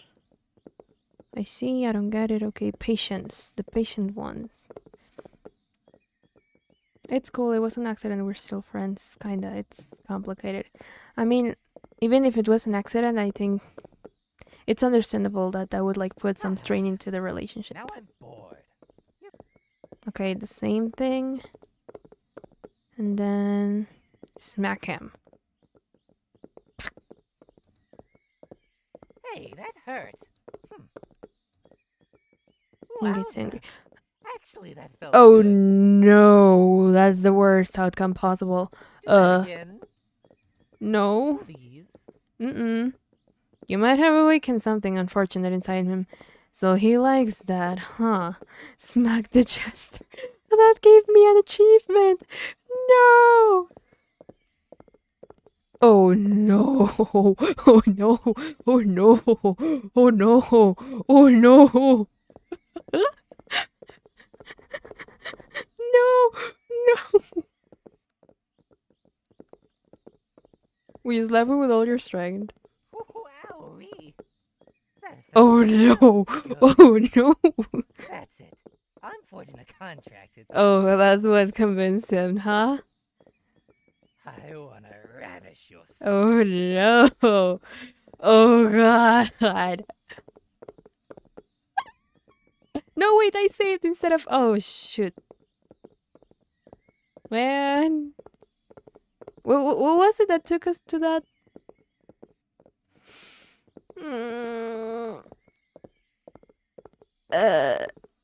I forgot. Okay, no. You know what? Never mind. That's fine. Yeah, that happened. Revenge. Take his hand. I don't know. Skip. Left him. Okay. Wait, let me see if I can get it one more time. Because I just want to get all the dialogue. Was it where am I or will you shut up? I mean, those are here, so I don't need to save anything. Where am I? You know. Skip. Answer my question. Wow. Then where are we? The carrot. The carriage. Okay, yeah, this is one. Smack. Why is he like this? Yeah, you smack his face. And he likes it. Okay, just do it normally. Give him a tap on the cheek. What? That's it? Where's the passion? The drama?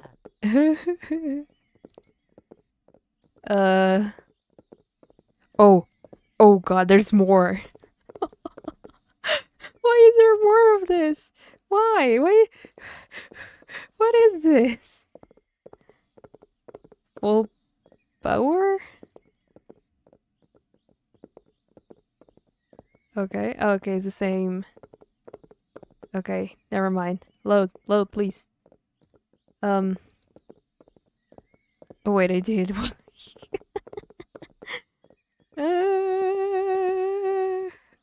Yes. Tap again. Now I'm bored. Okay, and then that gets us the Bored. boring. Okay. Okay, we got everything then, I think. I hope. Let us close the game. So that was Trapped with Jester. Not at all what I expected, honestly.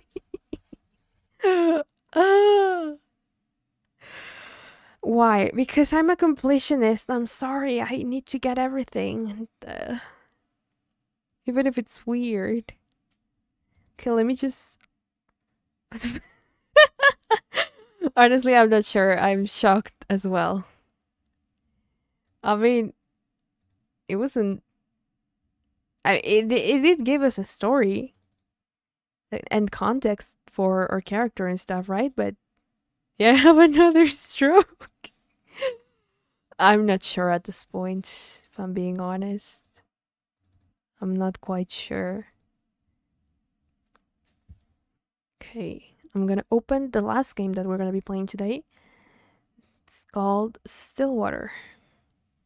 Let me just look for... I thought this was gonna be like he kidnaps us or something, like we're royalty or something of the kind. And he kidnaps us, and depending on how we answer is the ending we get, right? But no. He's just a horny demon. I guess. This is truly one of the most game all game.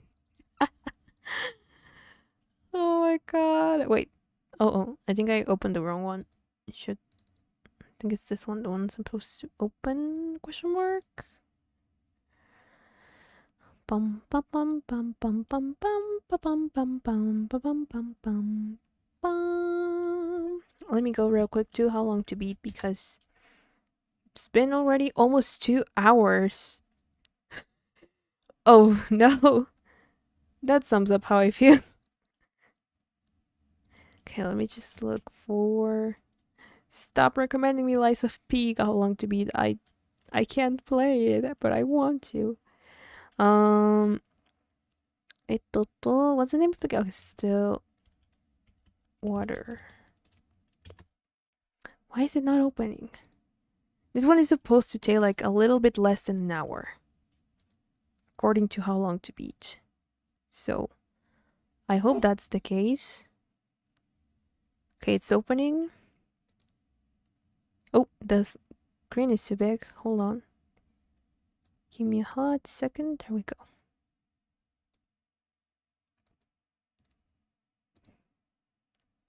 There it is. Oh. Was that a bark? Oh, it opened the second one. Oh no. It opened 2 of them. No. Hold on. Oh shoot. It crashed. Give me a second, guys. I need to open it again. Oh, what happened there? Oh no. Okay, let me reopen it. There we go, it's loading. That was a game. Oh dear. I still don't know how I feel about Trapped with Jester. It was a game. I mean, it is funny. And it gave me a bunch of Steam achievements, so I'll take that. So far, I like night shift better. Obviously, I think. That one seemed more like little fun. Oh, I froze. Wait. Why is my model frozen? Open your eyes, Leo. There we go.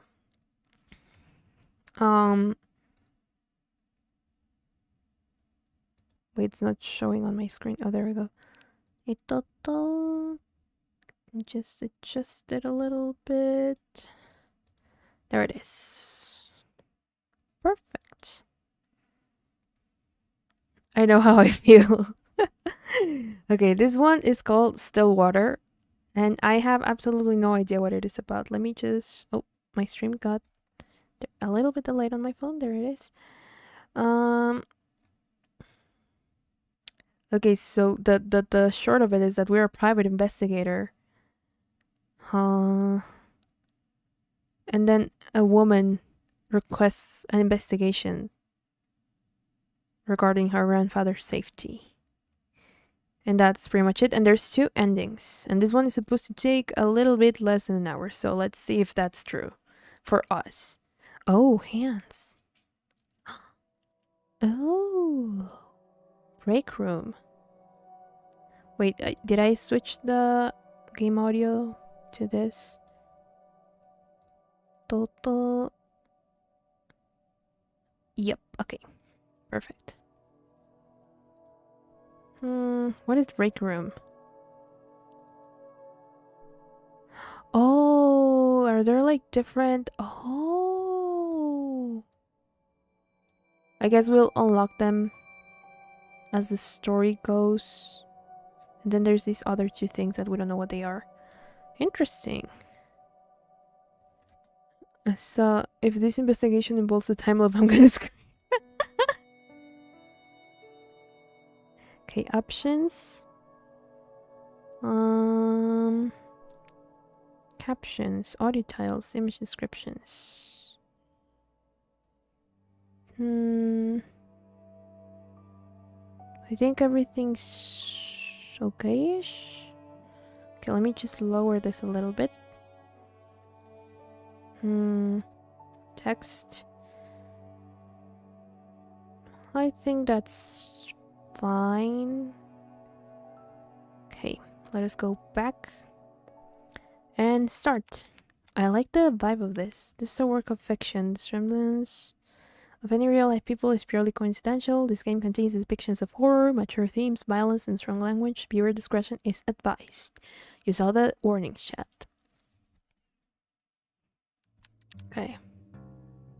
I'm sorry, but I can't stay here anymore, Nina. I feel like I'm going crazy. Calm down. If we can just talk it out.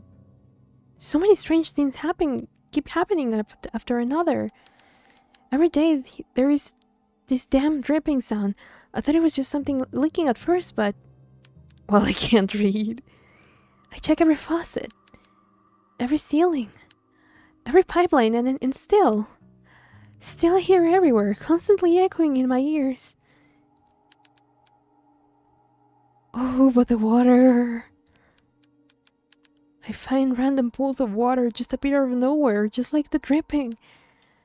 But it's at night. It's at night when it comes. I don't know if it's my paranoia, but I swear I could hear footsteps walking along the hallways, walking on pools of water. They walk. And they walk. Upstairs and downstairs. And upstairs and downstairs and upstairs and it goes on and on and on and on like that. But somehow it does come to an end. And it ends. All in front of your grandfather's room. Huh. I know this is a lot, but you have to believe me. No matter how many times I clean, it just won't end. I can't stay here any longer. I'm sorry, Nina. It's okay. Whoa, and I thought rain drives me crazy. But rain is very delightful. Or at least for me, I love the sound of rain. I love it when it rains. Thank you for taking care of my grandfather. Nina! Please listen to me. I don't know what's happening and... Oh. I don't know what's happening around here, but... The woman on the phone cautiously looks around before speaking again in a hushed tone. Something terrible is lurking through this house. I don't know what it is, but please, as soon as you get back, take care of your grandfather and just leave this place. I can't just leave, that's my home. Please, Nina, this place is not safe. I'm stuck at a library because of it. I mean, yeah, but it's still pretty. I don't know what you saw, but I can't just leave things like this.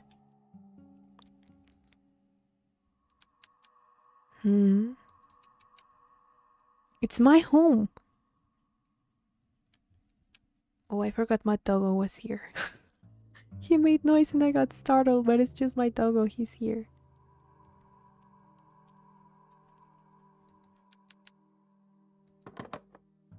Okay. And then she just hangs up. Diner, 7 a.m. Amid a foggy morning, there sits a man by the corner of a booth. He drinks black coffee and, depending on his mood, occasionally orders a donut. And today, it was just black coffee. He looks so done. Ugh. I swear I've never seen that amount of paperwork in my life. A freaking mountain worth of it. You're a valuable member of our team, Hugo. My foot. I'm starting to believe that I was bamboozled into joining their agency. Doggy. Yeah. Hugo Laurent, age 30, takes a good look at his cup and of Joe and Chugs. Joe and Chugs? Oh, a cup of Joe. Okay. And chugs it all in one sitting. I read wrong. I can't read. He then continues to grumble to himself about last night's grueling work at the office. I really need to find a different job. As he contemplates his poor life choices, he looks out towards the early mist. There was something inherently terrifying about the fog to him, how it engulfs everything and nothing. Even if it disappears, it always leaves behind traces. Proof of it remaining. Oh, my back hurts. Wait a second. Oh, God. There it is. Even in a quaint little town like this, I can't even run from my fate, I guess. Hugo finally stares at the compiled newspaper clippings he put together. Some of them from recent events, but mainly all were past headlines of missing person cases.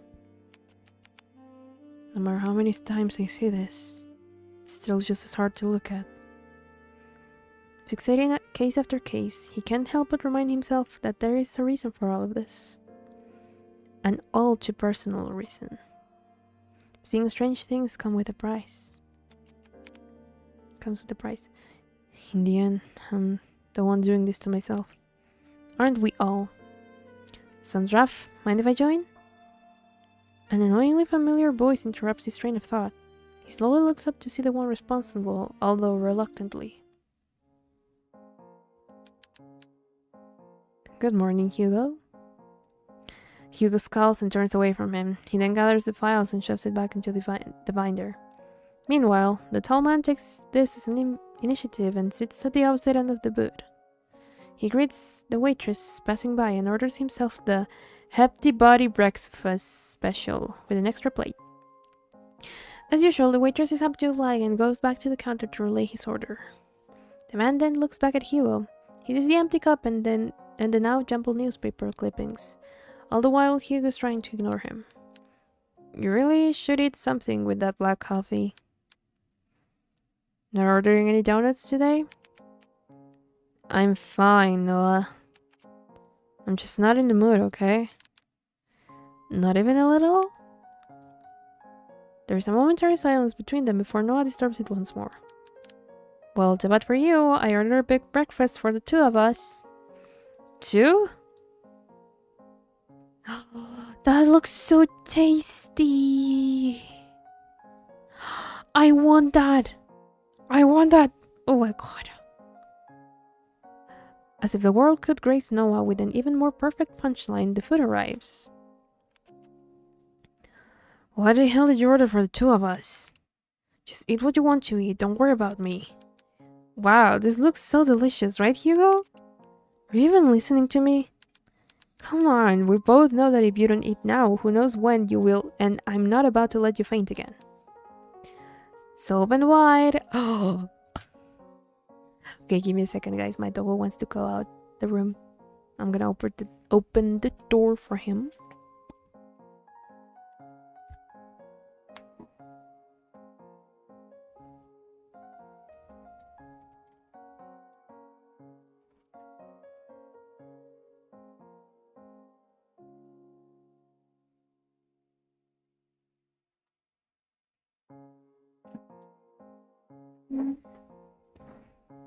Bum bum. I'm back. Noah de Leon. Hey! Age 27, a natural-born charmer, is just as equally persuasive as he is threatening. Ah, I want some of that. The bacon looks so good. With a pensive look, Hugo finally gives in and eats the generous spoonful without further complaints. It's good. Right? Good food will always help cheer you up. Damn him, I got swept away again. I mean, he is pretty handsome, I'm not gonna lie. Oh, by the way, the chief will be out for a business trip. She mentioned it will be for a couple of days. When did she tell you this? I didn't hear anything about it. Yesterday, I think? Yesterday? She told me to sort out the cabinets yesterday. She didn't mention anything about a business trip. I guess it was a pretty sudden one. Well, I mean, she did tell me to tell you. And lucky me, I know where you go every morning. You know what? I'm not surprised anymore. Well, what do you want to do? We technically have the day off. I'm gonna head back to the office. There's a couple of boxes I didn't get a chance to sort out. In that case, I'll come with you. Why? You could just rest for the day. And pass up this opportunity to get to know you better? Quit it. After their enlightening banter, the two of them finish their breakfast, pay for their meals, and head to Hugo's car.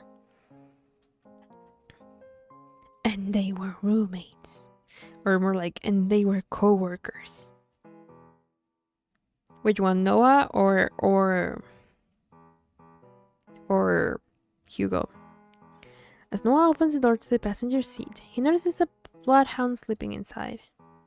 Oh, that is the cutest thing ever! Ah, doggy! The big dog stares at the sound of the car opening and lazily stares at Noah. Yes. Oh, I'm sorry, big guy. He then closes the door while trying not to make too much noise to disturb its occupant. Colby. At the sound of his name, his heavy-lidded eyes slowly peek to see who calls for him. He's so cute! He's so cute! It is his one and only partner. He's human. As if finally realizing who he is or where he is, the old bloodhound stirs up from his sleep, pounces at Hugo, and proceeds to wag his tail uncontrollably. Oh! Good morning again, Colby. Had a nice nap? Colby, 8 years old. You're so cute! Hugo's most faithful and loving partner in crime. Has the biggest tendency to just sleep all over the place. Oh, sounds like someone I know that's right behind me right now because he decided he wanted to get in the room again. Noah, who is witnessing all of this from the back seat, chuckles to himself. He is amazed and slightly defeated at Hugo's sudden surge of energy. Yeah, nothing better happened to this dog or else I will throw hands. No, Con, not you. My doggo. Ha, it doesn't matter how many times I try. When it comes to boosting up his mood, no one can beat Colby. 7:50 a.m. Plus, you're not behind me. Or are you? He heard you talking about another dog, and he just bursted in the room and was like, "Excuse me? Are you talking about me?" He's cute too, but he's always sleeping. He's actually older than Colby. And I'm behind everyone. In the back of everyone's mind. The intrusive thoughts remain. The three headed back to the office. The space just the same as Hugo left it. Oh no! Please! Okay. It's back. I don't know why it was like a sudden drop on OBS because it wasn't my internet this time. Weird. The three headed back to the office, the space just the same as Hugo left it. A decent, organized mess. To his credit, for the amount of boxes he painstakingly went through, he believes he did a fair job. Albeit could have been better. Wow, you really outdid yourself, Hugo. It looks less crowded. Shut it, will you? I said I was gonna get to it. Hey, Colby. Thanks, boy. Before Hugo could continue to give disturbed headpats, he notices someone. A woman stands timidly peering outside from the storefront. The woman appears a bit frantic. Disheveled and wearing ill-fitted clothes, she appears to be distressed about something. When she finally makes eye contact with Hugo, she immediately rushes in. I'm so sorry. I know that the close sign is up, but I saw you come in and I... Are you alright, miss? I need your help. My grandfather, he... Before she can continue, Noah swiftly intervenes. It's okay, we'll hear what you have to say. So please, why don't you take a seat? Noah gestures to one of the empty chairs. The poor woman hesitates for a moment before heavily sighing in relief. She then walks towards the corner of the room and sits on the sofa. Can you start off by telling us your name? I'm sorry for earlier. My name is Nina Mortimer. I need help watching over my grandfather tonight. Watching over your grandfather? Yes. I'm sorry, Miss Mortimer, but I don't quite understand. Is he in danger? I'm afraid he is. Miss Mortimer, if that's the case, wouldn't contacting the police be better? No. I've tried requesting their help, but they all gave me the same answer. There is nothing they can do about it. If only I knew who Louis was. Louis? Nina fidgets at the name. She looks to the side before reaching out from her bag for an antique letter. My grandfather, he received a cryptic message the other day. It didn't come with an address or the name of the sender. However, the only thing I did pick up was that name. As she hands over the letter, Hugo notices her hand slightly shaking. Whatever lies in this note must have shaken her this badly. Delicately, Hugo removes the content of the envelope and unfolds it. At first glance, it seems like any normal written message.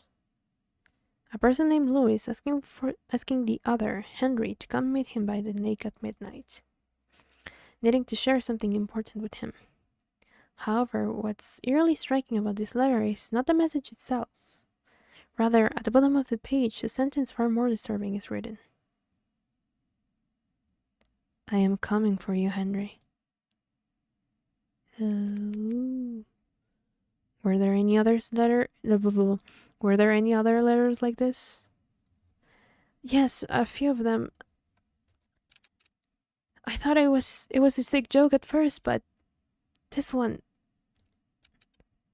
was different. Bum bum bum bum bum bum. Whoop! The volume on my phone got like up for some reason. Not a relative or a family friend, but they clearly know who my grandfather is. If I don't do something about this, I'll lose him too. Just by uttering the words alone, Nina breaks down. Hiding away her tear-streaked face, she begins to quietly sob to herself. As an act of comfort, Colby sits closely to Nina while Noah fetches the tissues for her. Oh, Colby's such a cute doggo. Hugo, on the other hand, is puzzled. This very well could have been a prank, but she seems certain. Certain that whoever or whatever this Louis person is, they're coming.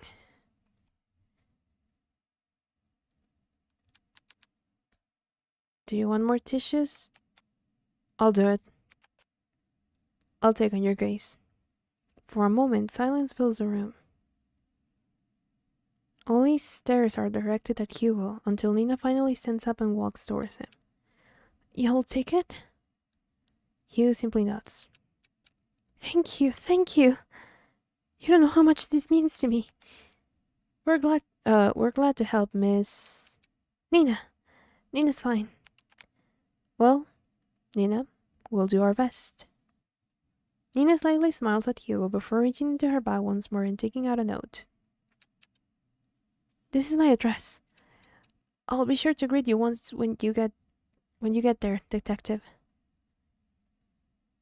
She politely bows once more before heading to her car and drives back home.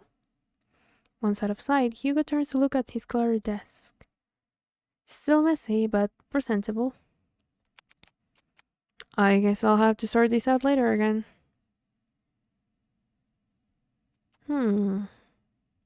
Car, 5:30.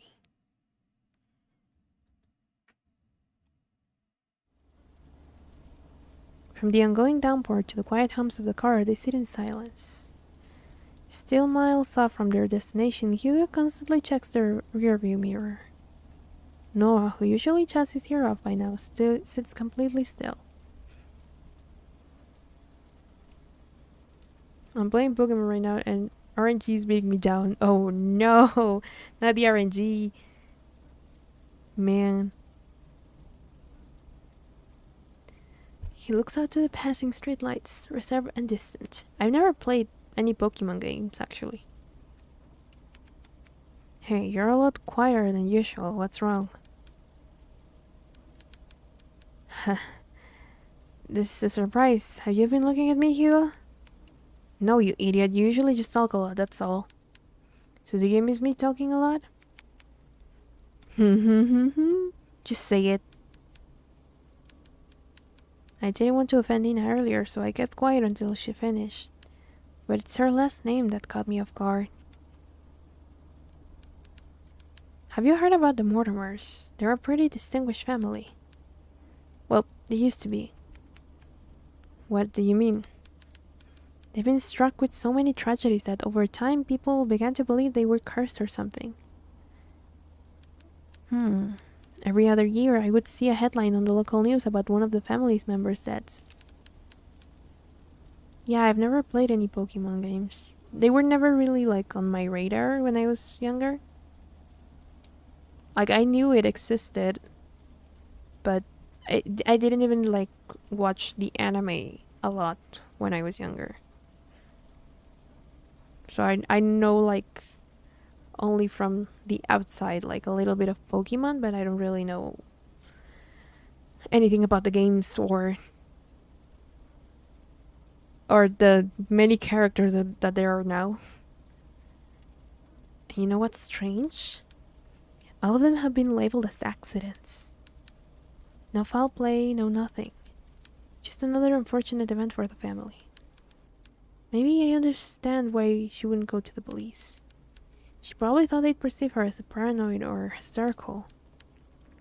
Or worse, crazy. I can't imagine all of this for Nina. And most of all, who knows what we'll find there. Is that why you decided to come with me? Well, partially. I'm more worried about you, though. Huh? Think of it this way. I'm the appointed driver. When you decide to do some pretty reckless shit, I'll be there to drive you to the local hospital. Besides, two are better than one. Because two, it's better than one. Exactly, I was fine with Colby coming with me. But the doggo! Well, have you heard that three is better than two?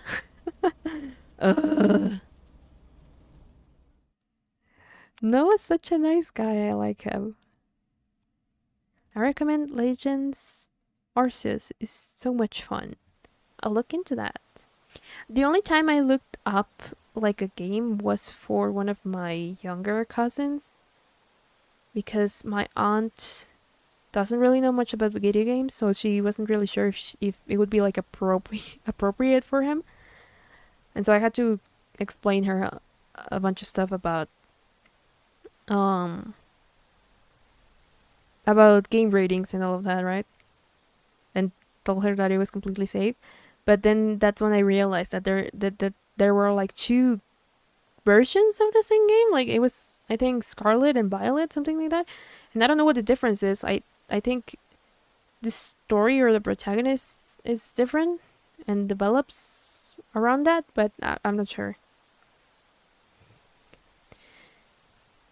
I think one is better than two. Passing through countless dirt roads and steep cliffs, the estate reveals itself beyond the evergreen. Nestled and tucked away from prying eyes, it stands tall, looming from a distance. Hugh and Noah could only gaze at the sheer scale of the manor as they parked adjacent to Nina's car.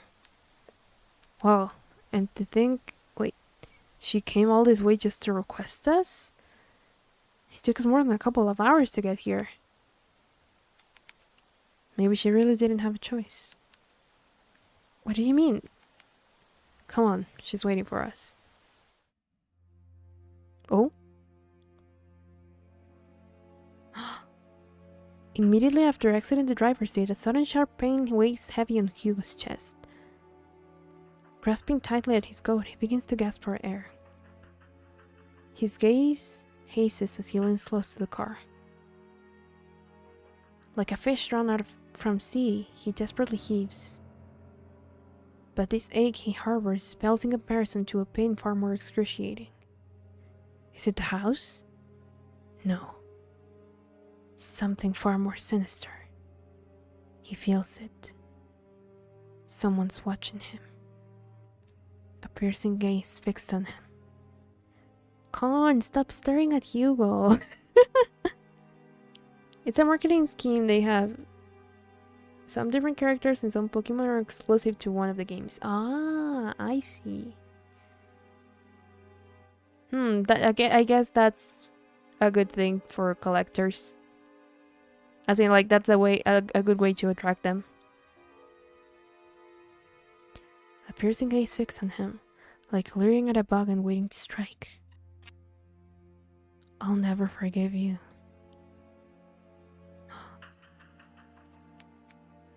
What the hell? Damn it already? I need to hurry or else.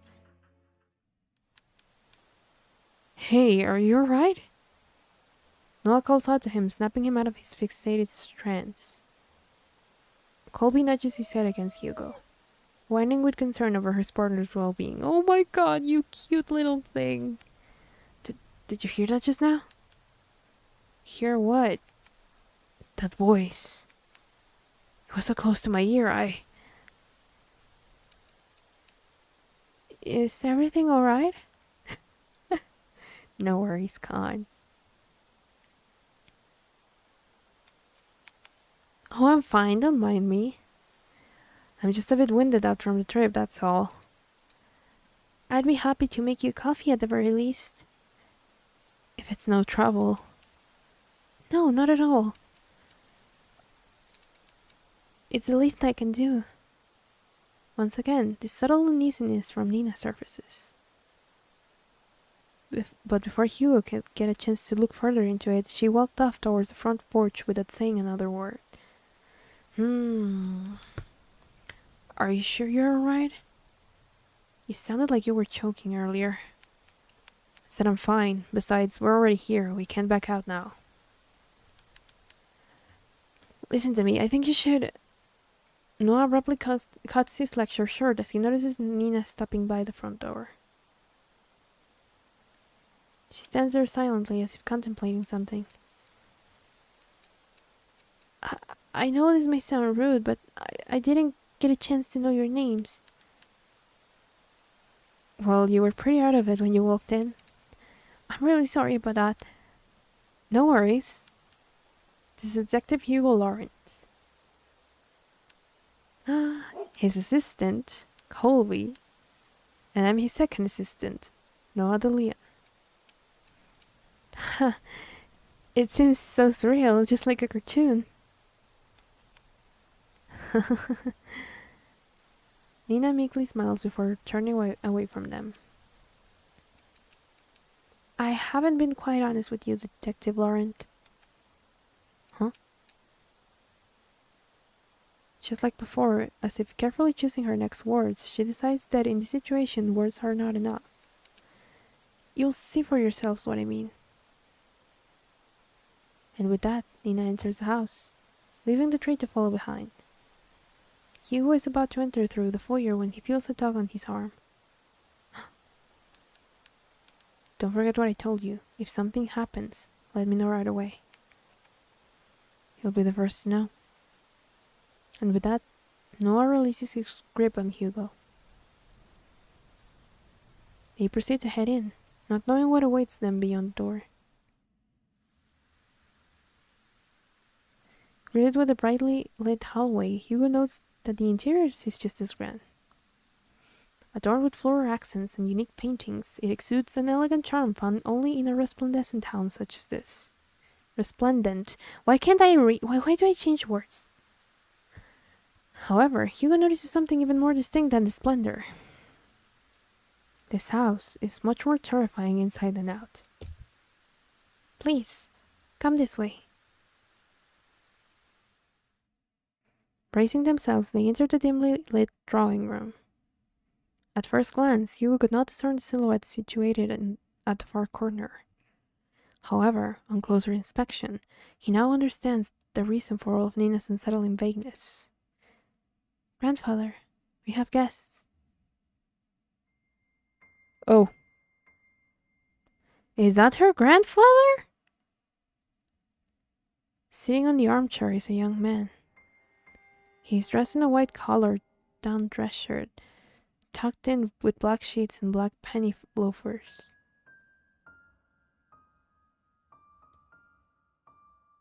Oh, black slacks. Why did I read sheets? See what I mean? Staring only at the window, the young man sits there dazed with little acknowledgement of the people around him. Still, motionless, like a doll. Grandpa, these are the people I spoke of. This is Detective Laurent and his two assistants, Colby and Noah. They're going to help us. Even after introducing them to the head of the Mortimer estate, Hugo and Noah could not help but feel unnerved. The man before them is supposed to be frail and older than any of them, and yet here he remains, forever unchanging, forever young. They've come a long way, so I'll be making some coffee. Would you also like some, Grandpa? The young man still does not reply back, never glancing at Nina or anyone else in the room, only fixed on the rain.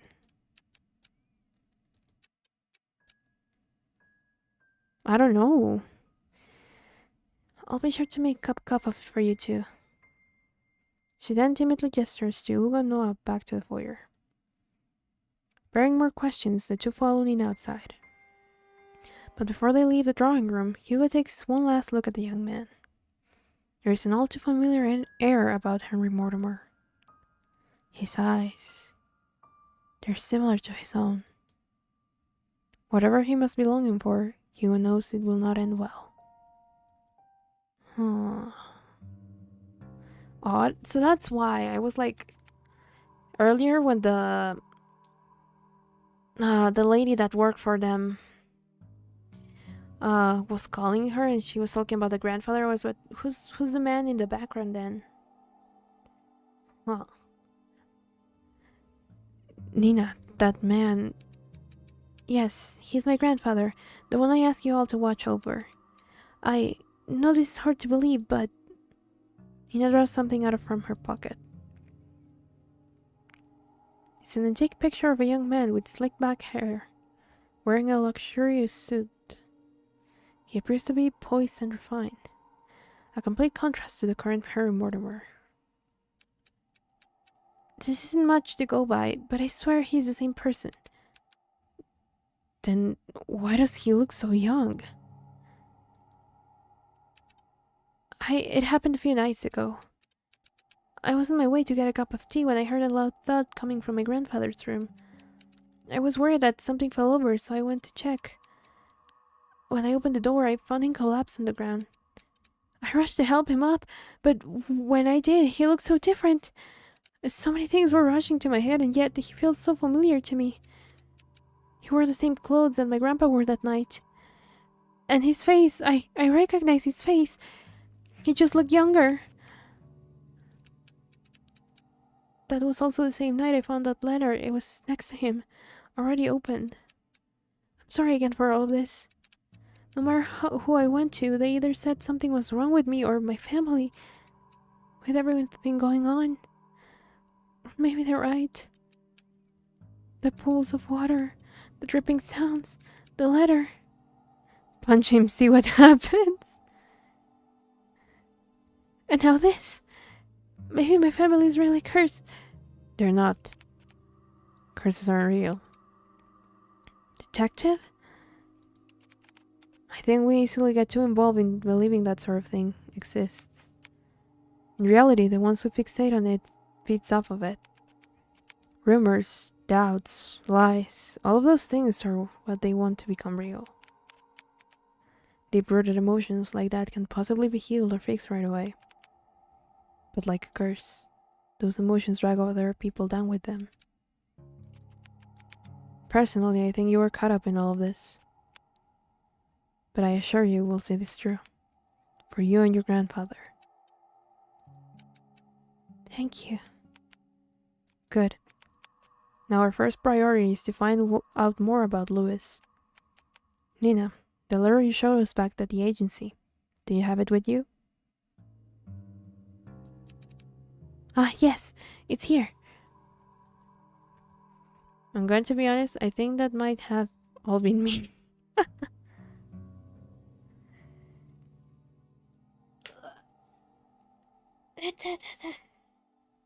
Sorry, I was stretching.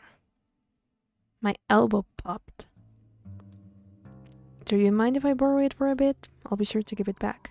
Maybe you possess him, Con. Of course. We may never know. I'll check upstairs, Noah. You and Colby check the ground floor. Got it. Before they leave to do their own investigations, Hugh grabs a hold of Noah's shoulders. He leans in, close enough for Nina not to hear. Keep a close eye on Mr. Mortimer and Nina. Especially Nina. Okay? I'm counting on you. You too, boy. Cute! And with that, Hugh heads upstairs, starting his investigation. 11:30 p.m. After searching vigorously through each of the rooms, he knew his findings would eventually lead him here. This is it. Hugh walks towards the nearest lampshade and opens it. Dimly illuminated, he sees the extent of how lavish this part of the house is. No, I can't possess people. Okay then. Yet. It's an art you haven't mastered yet. From the custom-made drapes to the vintage furniture, everything here exudes that extravagance. But much like the interior Hugo has seen so far, he finds this one in particular reeks of it. Plastered from wall to wall, a sense of gloom lingers. It's as if the room itself is moldering, despite its preserved nature. I need to hurry. I don't want to stay here for too long. Okay. And then what?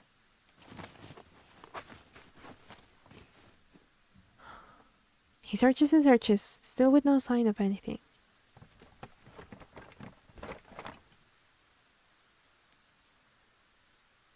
Not one thing pertaining to Louis. What? Damn it, nothing? It's as if he cleared out everything, just blank everywhere. What do you mean, Hugo? No. It has to be here. I'm just missing something. He ponders again before remembering the letter. This is the only proof Louis exists so far. He knows of Louis. I'll try to read it again. Maybe I overlooked it. As he takes the letter out from the envelope, he notices a change within. Bearing no foreboding thread at the bottom of the page, it looks just like a regular letter.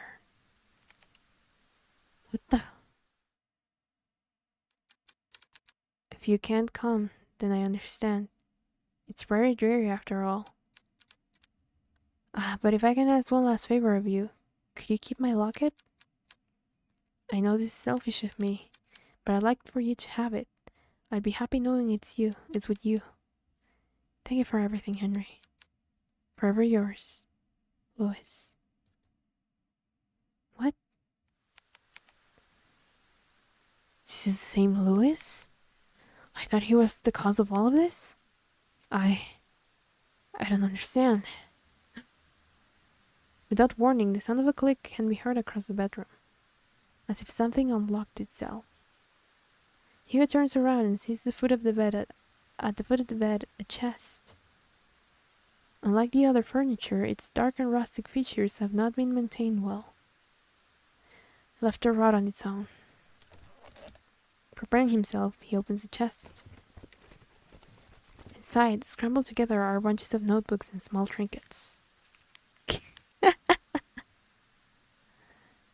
Hugo continues to rummage through when he stumbles across an old newspaper article. Young man found dead by the lake.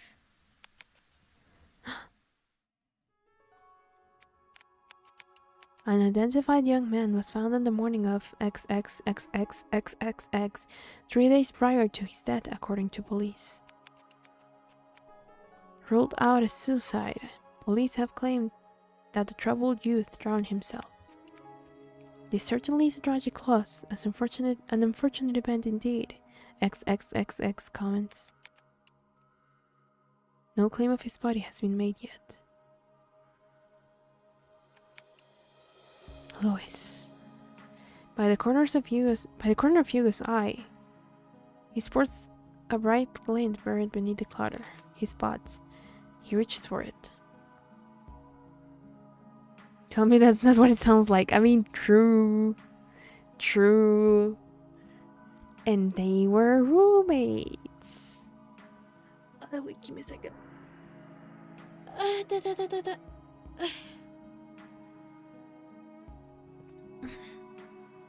A locket of brilliant gold shines unblemished, retaining a timeless luster. Inside, it safeguards a picture of a young man with glasses, smiling brightly. This must be the locket that he was talking about. It's so pretty. I'm surprised it still shines like this. And this picture, it he put this here? No, it might have been Henry. But why? Why would he have stored it away like this? What should I do? Okay, now we have choices. Save.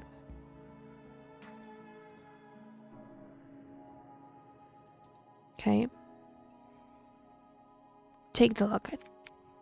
I should probably hold on to this for now.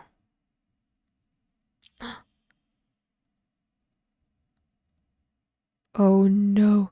He was about to put everything back into the chest when he feels a wet and cold sensation crawling up his leg. What? Water. A pool of water relentlessly spreads across the floor, already seeping into his chest. Into the chest. Damn it, no! Suddenly the lights shut off. A scream is heard, followed by a myriad of shouts. He was about to call out to Noah, but stops at the sight of pale feet before him.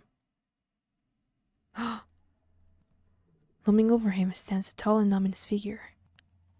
His face is shrouded in complete darkness, devoid of any human emotion. It appears as a young man, but Hugo knows it's far from it. No. This very thing is trying to imitate a human form. Trying to be human. Hugo could only stare back. Paralyzed with fear, he's forced to watch the horror as it slowly creeps towards him. It's just like before, the sensation of someone staring at him from within. But this time, it's drawing nearer, each and ever so closely. The words to call out to Callboy or Noah fail to reach out. Lodged in his throat, he struggles in pain. With his breathing shallow, he tries to force his body to move. And then it stops. Looking down at Hugo, filled with nothing but malice and contempt, it speaks. Hey, that's my uncle! Oh my god, my fuck.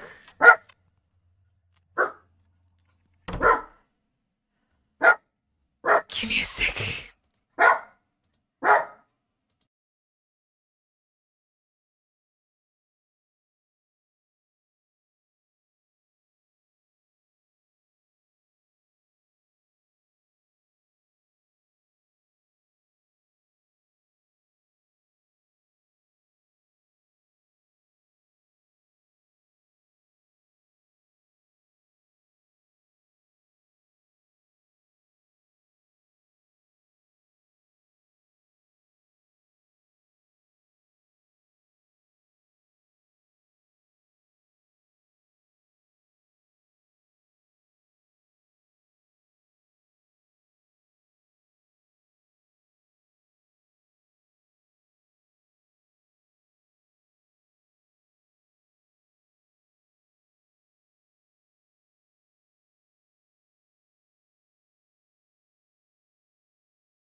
I'm back. He was barking at nothing, but he scared the crap out of me. Right as the figure or whatever was like, don't get in my way, he started barking, and I was like, because I wasn't expecting it. Oh my god. Oh boy. Anyway, let us continue. All of a sudden, the door to the bedroom slams shut, and the entity disappears. Oh, wait. Can you just not? There we go. The tension from his body finally releases its agonizing grip, and he gasps desperately for air. His vision blurred and breathing jagged, he staggered towards the door. He yanks at the handle several times, but it's tightly jammed. Oh no. Fuck. He was barking at me. Noah! Colby! Not the doggo! Not Noah! To his dismay, he's only greeted with silence at the other end of the door. Damn it! Ah! No, Colby! From a distance, he faintly hears the sounds of Colby's relentless barking as it gets farther away from the house. Hugo rushes towards the window. He tries to pry it open, but just like the door, a heavy force prevents him from doing so. Fuck this. Frantically looking around the room, he spots a nearby chair. Don't you throw yourself out the window! Without a moment sooner, Hugo grabs the chair and starts to strike the window. Bit by bit, the window cracks get larger with each blow, splitting off smaller pieces. What the hell is this thing made out of? Still trying to catch his breath, he musters all the strength he has left for the final blow. Damn you, just break already! There you go. Clearing out the remaining glass shards, Hugo peers his head out to see any railing he can grab hold on. However, he discovers instead that the wall adjacent is covered in ivy. Do it! Despite how heavy the rain has drastically become, he reaches out for it, grabbing a handful of the vines. Carefully, he climbs out the window, gripping tightly and making sure he doesn't lose his footing. Yet, to his luck, the patch of vines he clutches starts to tear away from the wall. Oh no! Out of desperation, he struggles to find his grip on another, but fails when he sends slip out of reach. Shit! Ow! Clamoring wildly as he loses his grip on the ivy, he crash lands down onto a thicket of bushes. Oh. Air forced out of him, he heaves uncontrollably, trying to even out his breathing. But even that is laborious. An immense pain spreads across not only his back, but his entire body. Yeah, when the air gets knocked out of you, it's very painful. God, I'm getting too old for this. Felt. Although his body screams out in pain, he forces himself up. There's still time. I can do this. I have to do this. With staggering feet and haggard breathing, he makes his way to the place where it all started. To the lake, where this tragedy starts and ends. How do you know it's the lake? Watermer State, 12 a.m.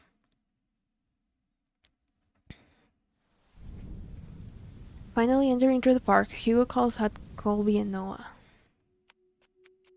Colby! Noah! Where are you? He hears faintly the sounds of barking and echoes of people yelling in the distance.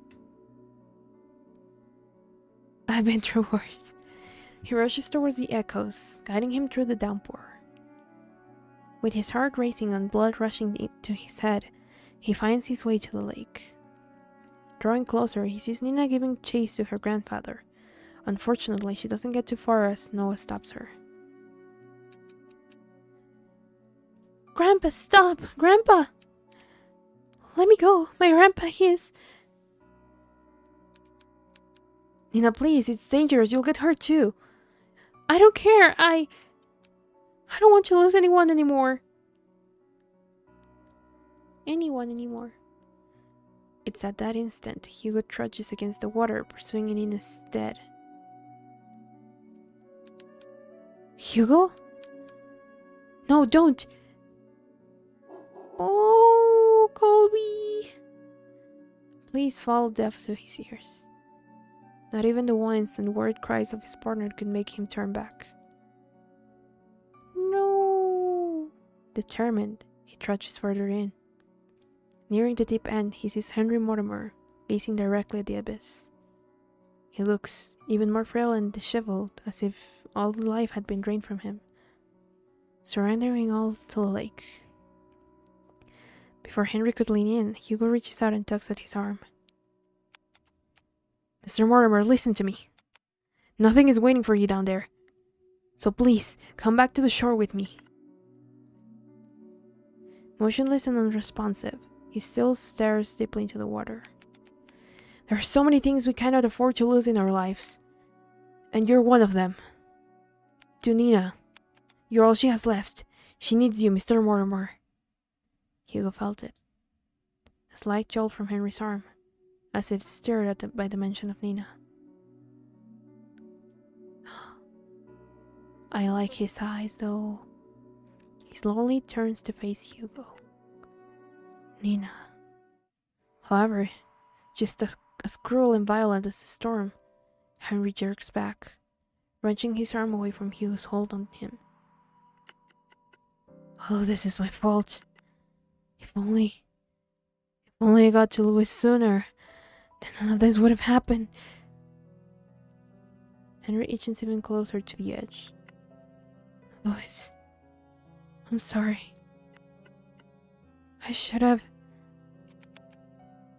what? Gone in his stead? Instead, gone with him? You know that wouldn't resolve anything. Not for you or Louis. I read what he wrote to you those years ago. He understood if you didn't want to come see him. But the thing is, Mr. Mortimer, Louis never thought anything less of you. The locket is proof of that. Louis's locket. Yes, it's the symbol of his love for you. That's why. You don't have to shoulder all of that pain by yourself anymore. We can talk about it. About you and Louis. All of it. Together. Is this secretly a tale about love? Hugh extends not only his hand to him, but a promise. A promise that Henry had yearned for so long. A way to forgive himself.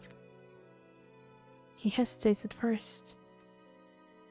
What fool believes in undeserved forgiveness? Such a thing doesn't exist. And yet, despite everything, Hugo still reaches out to him. To a stranger. Maybe he can be forgiven. Just as he was about to reach out for Hugo, a hand slithers around Henry's instead. Oh no! Its arms unnaturally contoured around him, while its head perches on his shoulder. Hey, I was right! This thing.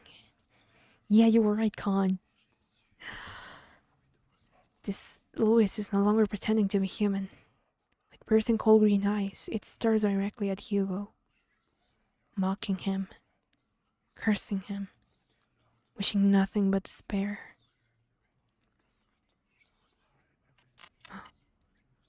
We can be saved. We can be forgiven. There is only one true way out of this. I will share it with you. The most happiest of endings. Before Hugo could reach out for Henry's hand, he disappears into the water. Mr. Mortimer! Without hearing the anguished cries and desperate pleas, Hugo dives after him. Into the abyss.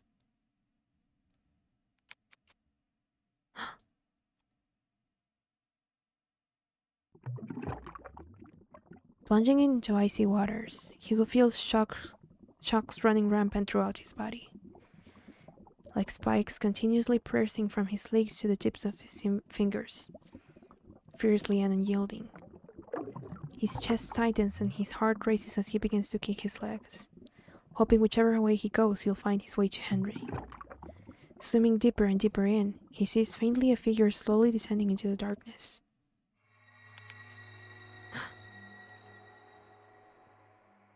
As he finally gets closer to Henry, long snake-like arms stretch across the void and grab Hugo's neck, violently squeezing all the air out from him. He tries desperately to wrench his hands away. But with each struggle, Hugo's movement begin to weigh heavier and heavier. Louis. Where are you, Louis? It's looking for Louis? Digging deep into his coat's pocket, he grasps tightly in his hand a locket that Henry kept and had long forgotten. Holding it out as it shines ever so brightly in the dark.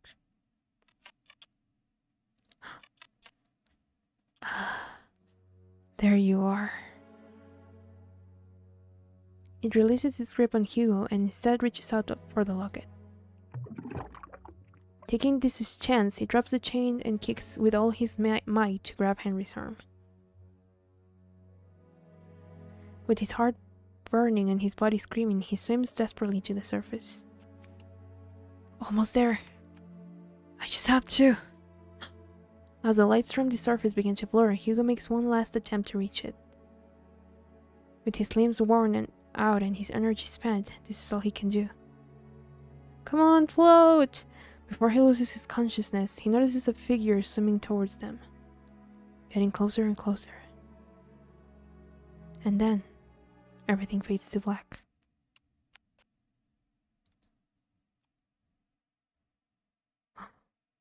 Drifting along with what feels like an endless sea, Hugo curses through wave after wave, not knowing where he's going on or caring for that matter. All he knows is that he's very, very tired. How long has it been since he had a good night's rest? It's been too long. I feel you, man. Maybe I should take that rest now. But not eternal. Please. I know how it feels, but don't make it eternal. I like that so much. I agree that you deserve it, but not here. Huh? I'm sorry for startling you. I just want to see you before I go. Lois. You've done so much for me and Henry. Thank you. No worries. From a far off distance, a voice cries out to him, beckoning for him to come back.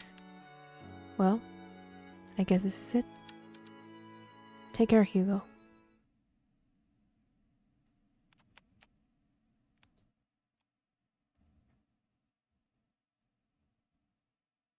With his eyes closed and his senses still returning, he feels the constant tugs and licks of a certain bloodhound. Oh.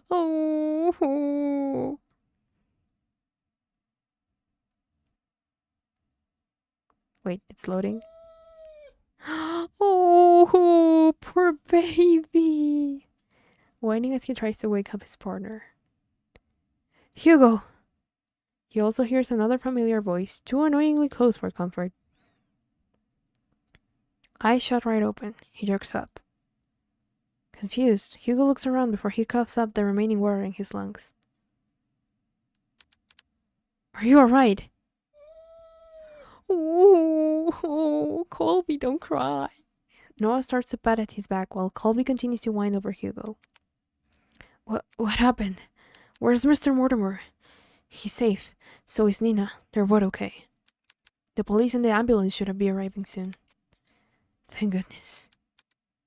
Is there more you have to say to me? Isn't there more you have to say to me? Instead of... Thank goodness. I swear you don't listen to a damn word I say. Oh? I'm sorry, Noah.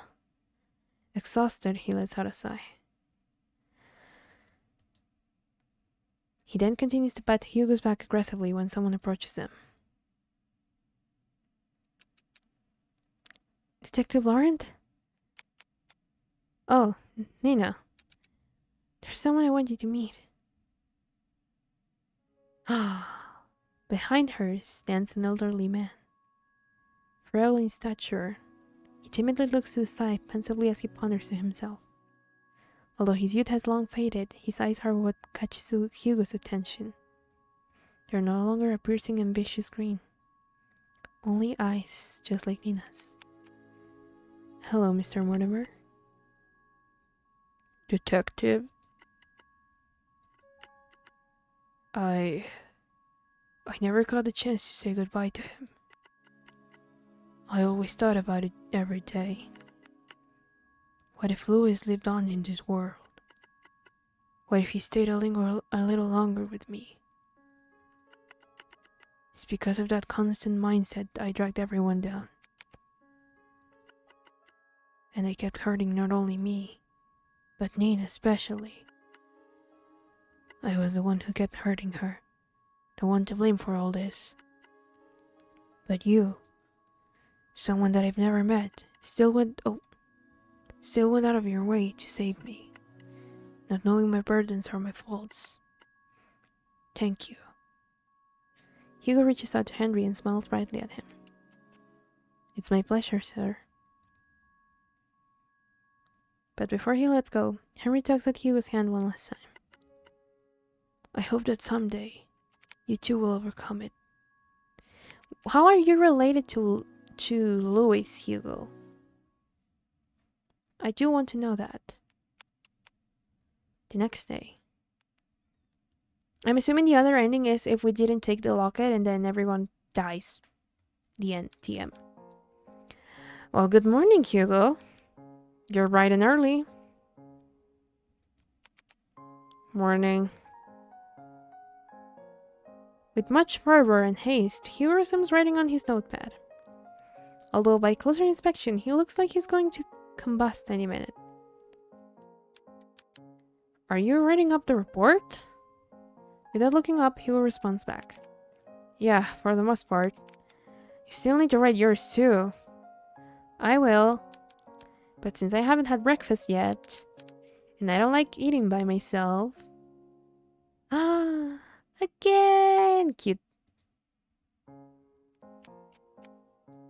Let me guess. 2 is better than 1? Bingo!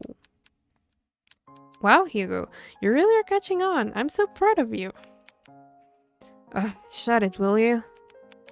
I swear, if only I hadn't fallen off from the goddamn window, maybe my report would have been shorter. Before Noah could begin to cut the bacon, he pauses at the mention of Hugo's report. Oh yeah, by the way. Mind telling me what happened to the Mortimer's window? I broke it. Well, that's obvious to me. What I don't understand is... Why is it broken? Do you know how much it costs to repair a window like that? I know. It was really dumb of me. I'm sorry. Besides, I told Mr. Mortimer about it before we left. Honestly, I was expecting an earful from him. I was expecting an earful from him. And also the bill. And? Surprisingly enough, he said it was okay. So what? You just called it after a day? You just call it a day after all of that? Thank you so much, Mr. Mortimer. You broke it. You pay for it. Would you chill? Of course I'll pay for it. But each time I kept insisting, he just shrugged it off. Said that we already went through a lot for them, so this was nothing in comparison. Ugh. You know what? He's right. After all we went through, I deserve at least a nap. Hugo puts down his pen and proceeds to head for the couch.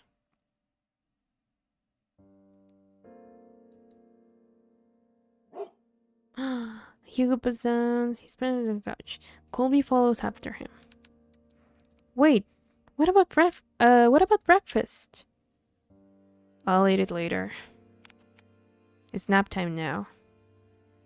Heavily sighing, Noah sits aside the food on his desk and joins the other two at the couch. Aww. Ugh. Wait. I'm getting old. I mean, you are old. Shut it. Colby whines, asking for head scratches. He's so cute. Sorry, boy. Silently, Hugo scratches the back of Colby's ears as he leans closer to Noah. You know, I'm glad that you came along yesterday. Oh? What's this? Are you getting chummy with me now? Call it chummy or whatever. But I really mean it. If you hadn't saved us back there... Look, I told you before. I'll be there whenever you get yourself into reckless shit. Oh no, look, I told you before. I'll be there whenever you get into reckless shit. Besides, Didn't you say this was nap time? Get some rest. You deserved it. You too. A calming silence fills the room as the three fall deeper into sleep. No big parties or celebrations. Just each other's comfort and sharing this small but rewarding night's rest. Good end. A night's rest. Thank you for playing. I really like that. Where's the break room though? Ooh. Oh, there are the lock it. I'm assuming that one unlocks, but when we get the bad ending, because every other one is unlocked. Concept gallery. Oh, these got unlocked. These were all in question marks before. Oh. Ah. I love this concept art. Ah. But then developer's notes. Oh, hi, my name is Ari, and I am the writer and creator of Stillwater. At the beginning of this journey, I was extremely nervous about writing. As my first game jam, I placed an unnecessary amount of pressure on my shoulders. I have many setbacks throughout this month, but I've come to learn so much more about not only myself, but about my friends and their passion for this project. They made this story for what it has become. And I'm proud they were a part of this journey with me. And honestly, I think I was on this road for a long time. Hugo, my beloved detective, was with me all throughout my high school years. From concepts to alternative stories, I would draw him all the time after lunch or during classes. However, after a while, I just stopped. I wouldn't think of him, nor would I draw him anywhere. He was always floating, never landing. It was only until this year I came to realize something about Hugo. To me, he was always there from the beginning, through all my success and my pain. He was always there, and luckily he crash-landed on this project. Literally. If it weren't for this opportunity, I don't think he would ever debut with his lovely assistants Colby and Noah. To all of you who have read to the end, thank you for joining me and my friends on this journey. Maybe one day we'll see each other again. Until next time. Ota. Ayo, Ota here. I was a sprite artist and UI designer, I can't read, as well as other jobs for Stillwater. This has so far been the wildest month for me, my first jam and all, and with a team no less. There were a great many mistakes and lessons learned throughout the whole process. I think it was a great opportunity to relearn the production line as well, since it's been a while I've worked on a project with others. When I say everyone worked hard on this project, everyone went off on this project. Henry, Zaza, Z04. Hell yeah, I'm really proud of this team and everyone's efforts in this project, and I hope you all get to see and enjoy it as well. Sasa. Hi, Sasa here. I work on the backgrounds for the game and a few other duties regarding color. Thank you so much for checking out this Humble Studios game. It's our first release, so we really poured all our efforts into this. It was an ambitious little project, and I'm so proud of all my talented and hardworking friends for pulling through with me through the very end. I learned game jams are difficult and nerve-wracking, but an incredible rewarding experience overall. It's bittersweet to close this chapter, but I hope you enjoyed Hugo's story. Please look forward to the studio's future releases. CO4. Hello, I'm the programmer. This jam month was a wild but fun ride, especially since I was relearning how to use RenPy. I really had fun animating those scenes, so I hope you enjoyed them. It's been a while since I had last released a visual novel, and I don't plan for this one to be my last. Let's hope Hugo gets another case to solve soon. More stories of Hugo? I would love that. We created a studio in hopes that, with all of our talents combined, we can help bring each other's ideas to life. Please look forward to our future projects. Thank you for taking the time to read this, and thank you for playing. Ooh, I really like this. Okay, let's load and try the other ending just to see what happens when we leave the locket. I think it's best to put it back for now. And then it all starts happening again. How do we skip? Let's skip all of this. We already know what happens. I just wonder, like, he seems to know Louis from somewhere else, but it never got explained where. Like, how does he know him?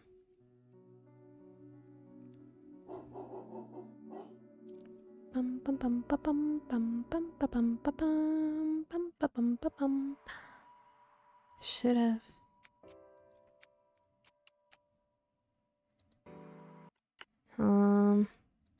Oh, okay. This is where it changes. You know that wouldn't reserve anything, not for you or Louis. I've had enough. Louis is waiting for me. He's waiting for me to come home.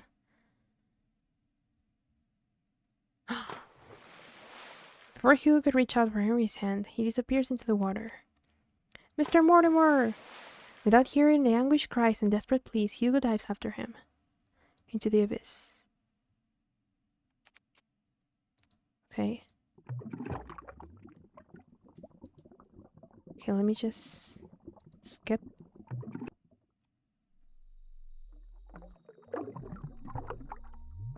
Wait. You're not afraid. He struggles. Hugo's movements begins to weigh heavier and heavier. Water filling into his lungs and his vision starts to blur. The cold numbness spreads. Tired and motionless, he watches as the abyss draws near, swallowing him, embracing him. Let's share this happy ending together. Bad end. A mermaid's tale. So it doesn't really get explained then. You just die. Okay. And then break room. There it is. Lock it. Interesting. Okay. So that was Stillwater. I really liked it. Okay, let's switch to the room real quick. There we go. Now let me just close the game, because there's really nothing else. The options are for the settings. So let's close the game. The intrusive thoughts win. As always. But yeah, that was really interesting. I really liked it. I want more cases with Henry. I mean, not Henry, Hugo. I got confused with the names there. Oh, that was so good. I really loved it. It wasn't like much, like it only had one choice. So hence why 2 endings. But man, that was so good. I still have so many questions. Like probably Louis was probably like a family member of Hugo's, but they don't really specify exactly like which family member or something like at least that's what I assume, right? That was the second best of the night. Yeah, Trap with Jester was just weird. Like it wasn't bad, it was just weird. And I mean, it's understandable. It was just supposed to be like a short, fun story, right? I guess Trap with Jester can just be like narrowed down to horny demon Jester. And that was it. But it was like a fun little project. I liked it to an extent. But yeah, I think for me, Night Shift was definitely like the number 1. And then this one, Stillwater. That was so good. I need to check if they have more stuff. Like I didn't really see after I like got it, like if the studio had any more games. Oh, they have another one. But it's like a short comedy visual novel. I mean, we could try it out at some point. whenever I do like another bundle of all these, I never want to hear that sentence again. But man, Stillwater was so good. I loved it. What I liked the most about Night Shift was the ending, like the twist. But from this one, it's just like the whole story and really wholesome vibes from Noah and Hugo and all of that. And it's just like, oh, but yeah. That was so good. And we did it in a little under 3 hours.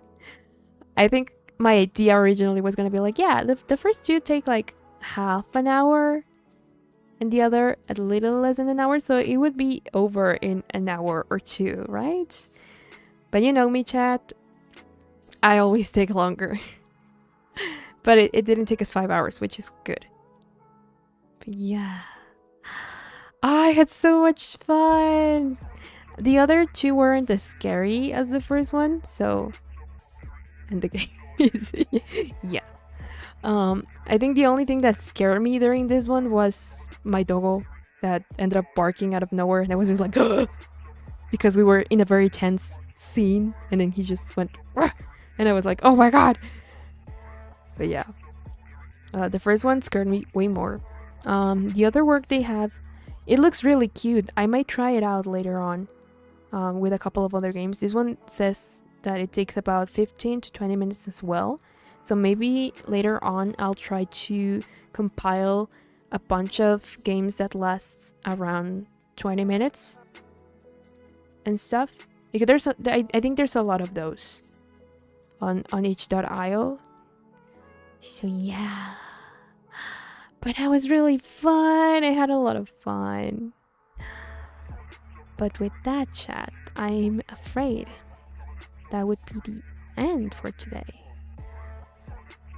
Because we're done. There's nothing really else. And I think I conveyed my thoughts very eloquently, as always.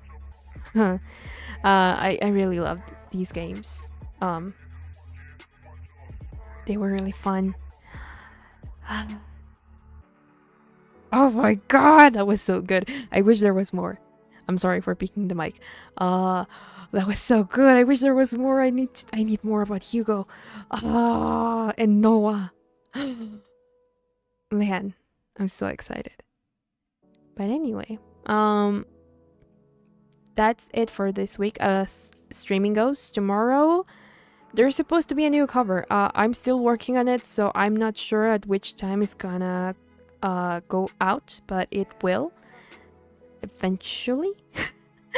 I also have a bunch of stuff to do tomorrow as well, so I need to hurry. But yeah, tomorrow there's a new cover as always, and if it doesn't release tomorrow for some reason, it will release at latest on Sunday. Don't you guys worry about that. But there will be a cover this week. I'm just giving it like the final touches, and then I have to edit the whole video, and that's a whole other thing. But as far as streaming goes, that is it for this week. Next stream is on Tuesday, and it's special because it's our little streaming anniversary. I only planned a just chatting for that, nothing much more, but maybe we can figure out something to do during it. I was thinking of maybe because I also don't want to take like the attention away. I just want to chat and chill, right? Because I haven't done that in a while. Like a just chatting stream. But maybe we could see about continuing Ballads After Midnight, because that was also very interesting and not short like I was expecting. But we'll see. But yeah, with that, thanks so much for coming. Thanks so much for being here and giving me a couple of your hours. I hope you had fun. I had a lot of fun. That was great.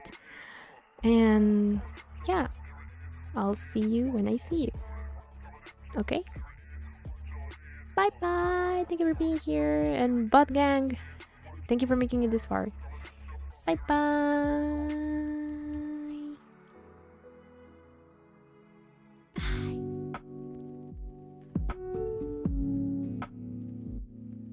Bye.